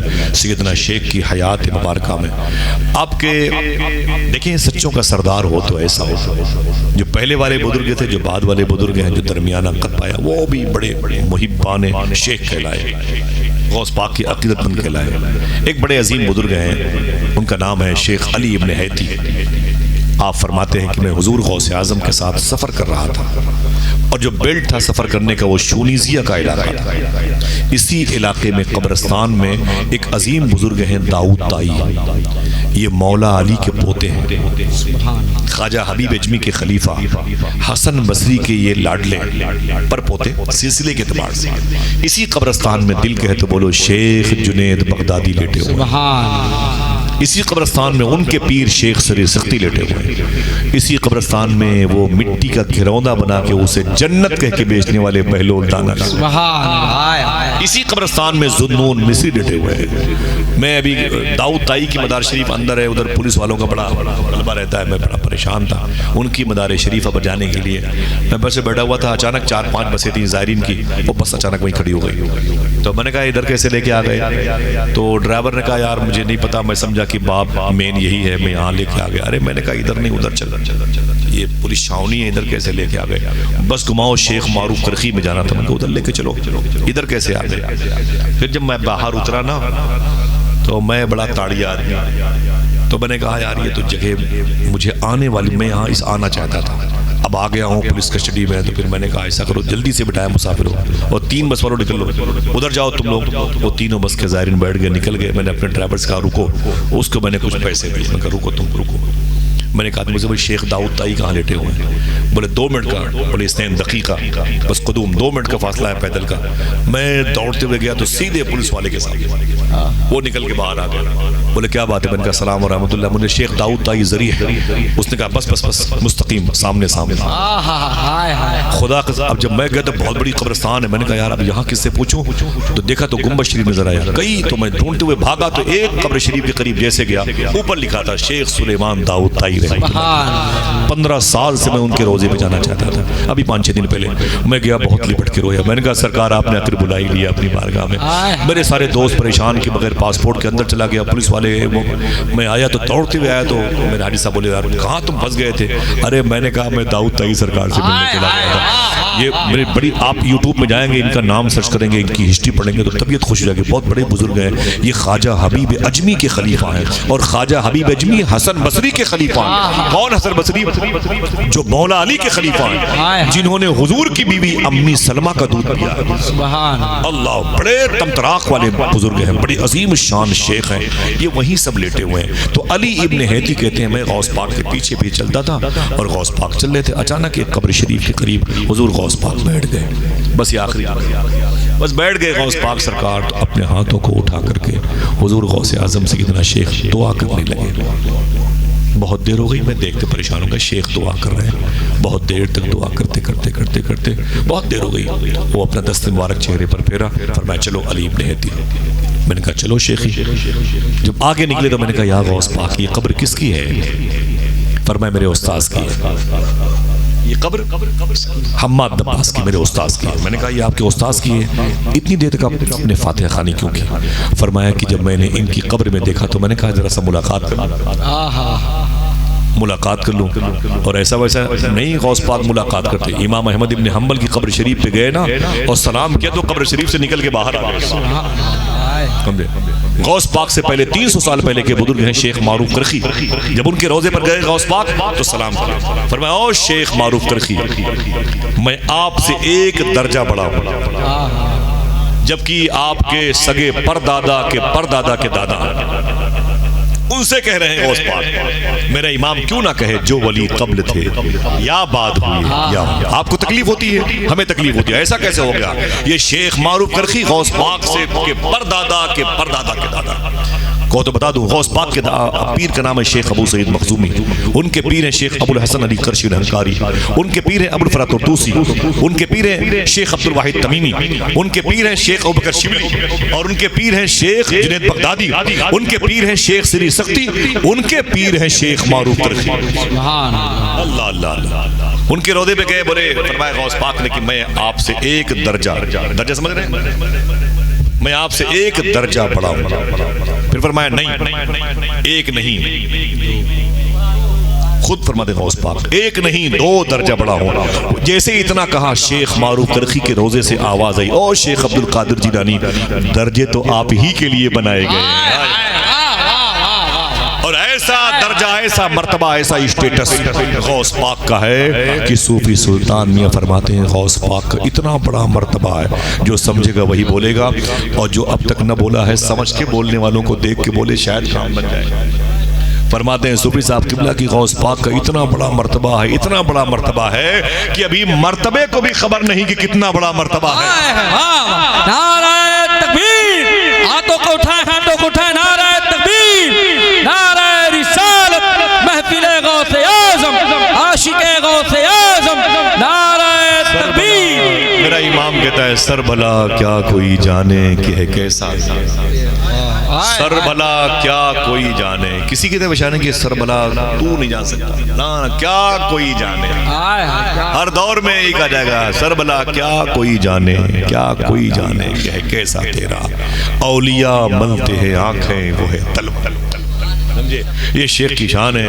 تو علی ابن ہیتی کہتے ہیں کہ غوث پاک سرکار دیکھیں وَكُونُوا مَعَ الصَّادِقِينَ فرماتے ہیں کہ یا شیخ آپ نے اتنی دیر تک اس قبر میں فاتحہ سننا بات ختم. تو فرماتے ہیں حضور غوث اعظم سیدنا شیخ کی یہ قبر میرے استاذ کی تھی. کس کی؟ کس کی؟ استاذ کی. بٹوا دیں کیا شیرینی؟ بٹوا دیں؟ ارے پہلے پتا کرو ہے کہ نہیں ہے. نہیں اسی کے چکر میں آپ بھی بیٹھے رہو, نہ ملے تو پھر آپ مجھے ڈھونڈو. یہ جو باتیں ہو رہی ہیں شیرینی ہی سمجھ لو اس کو, ہے کہ نہیں؟ ذرا محبت سے کہہ دو سبحان اللہ. فرماتے ہیں حضور یہ قبر کس کی تھی جہاں آپ نے دعا خوانی فرمائی؟ غوث پاک فرماتے میرے استاذ کی تھی. بولے کیا؟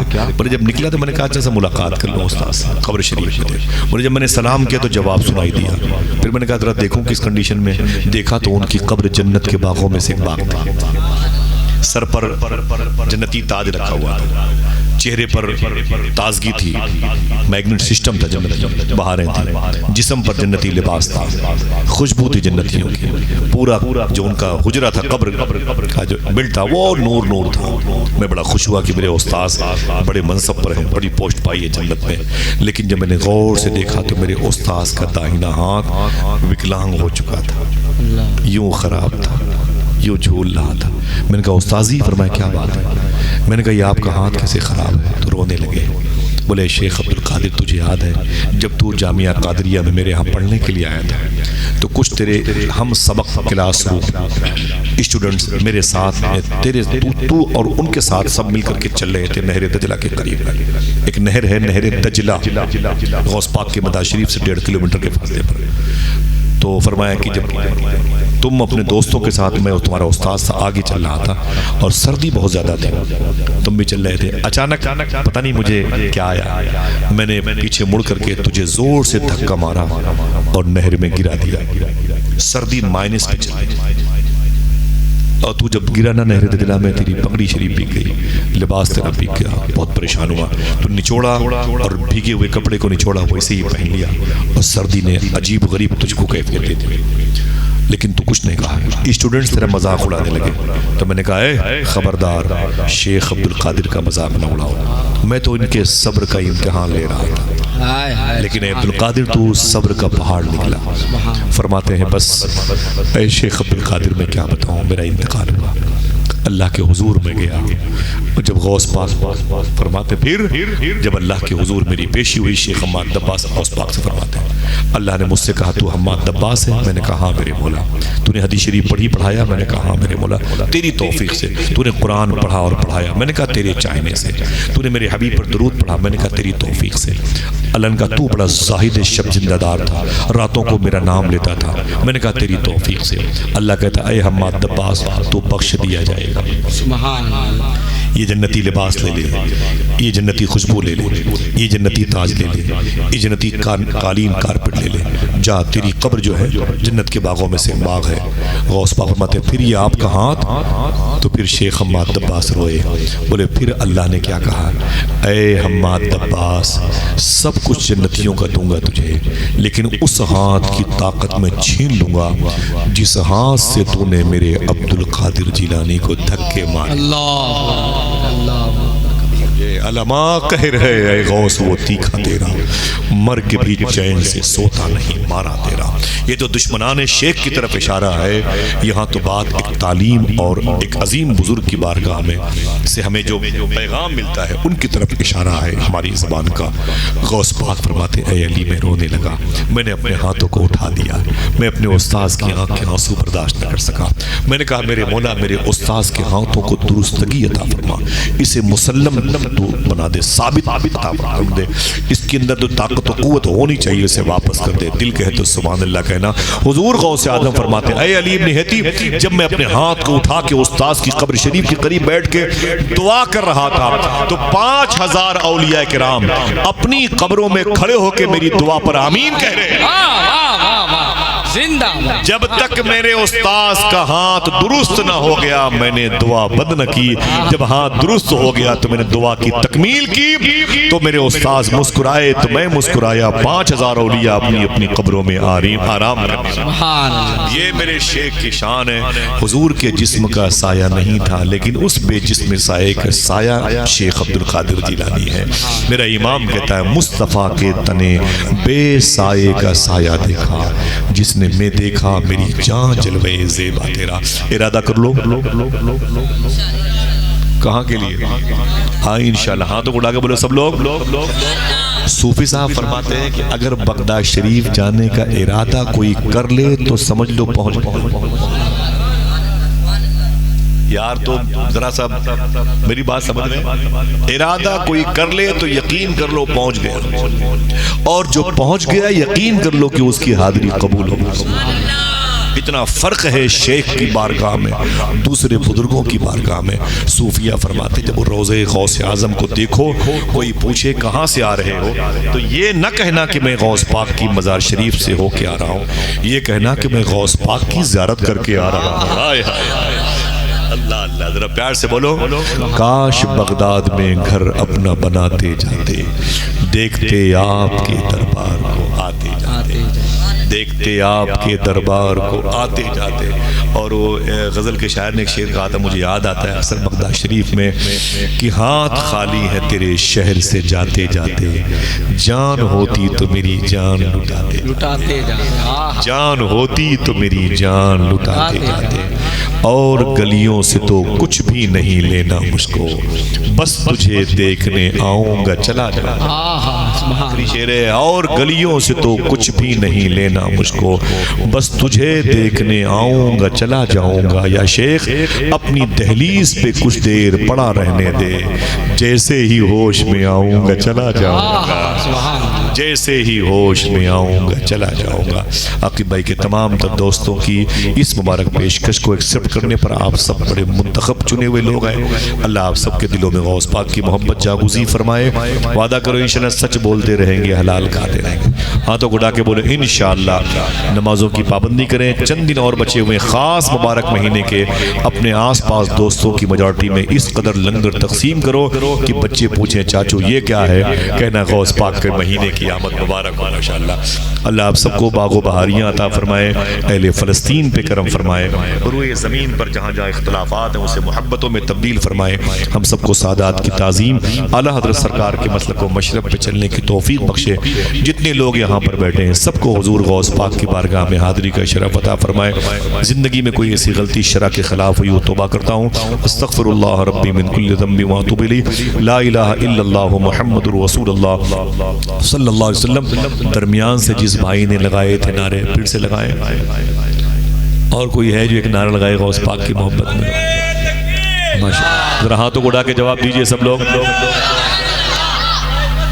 مسلک اعلیٰ زندہ باد، حضرت، کوئی بات نعرہ تکبیر، زندہ باد، بہت بہت شکریہ، زندہ باد۔ بہت بہت شکریہ۔ علامہ حسن بریلوی نے کہا تھا دل ہمیں سمجھا بجھا کے سوئے کعبہ لایا تھا، اور دل کو ہم سمجھا بجھا کے سوئے جانا لے چلے۔ اپنی منزل غوث پاک، اپنی جان غوث پاک، اپنا ایمان غوث پاک، اپنی جنت غوث پاک۔ اجازت ہے، السلام علیکم ورحمۃ اللہ وبرکاتہ۔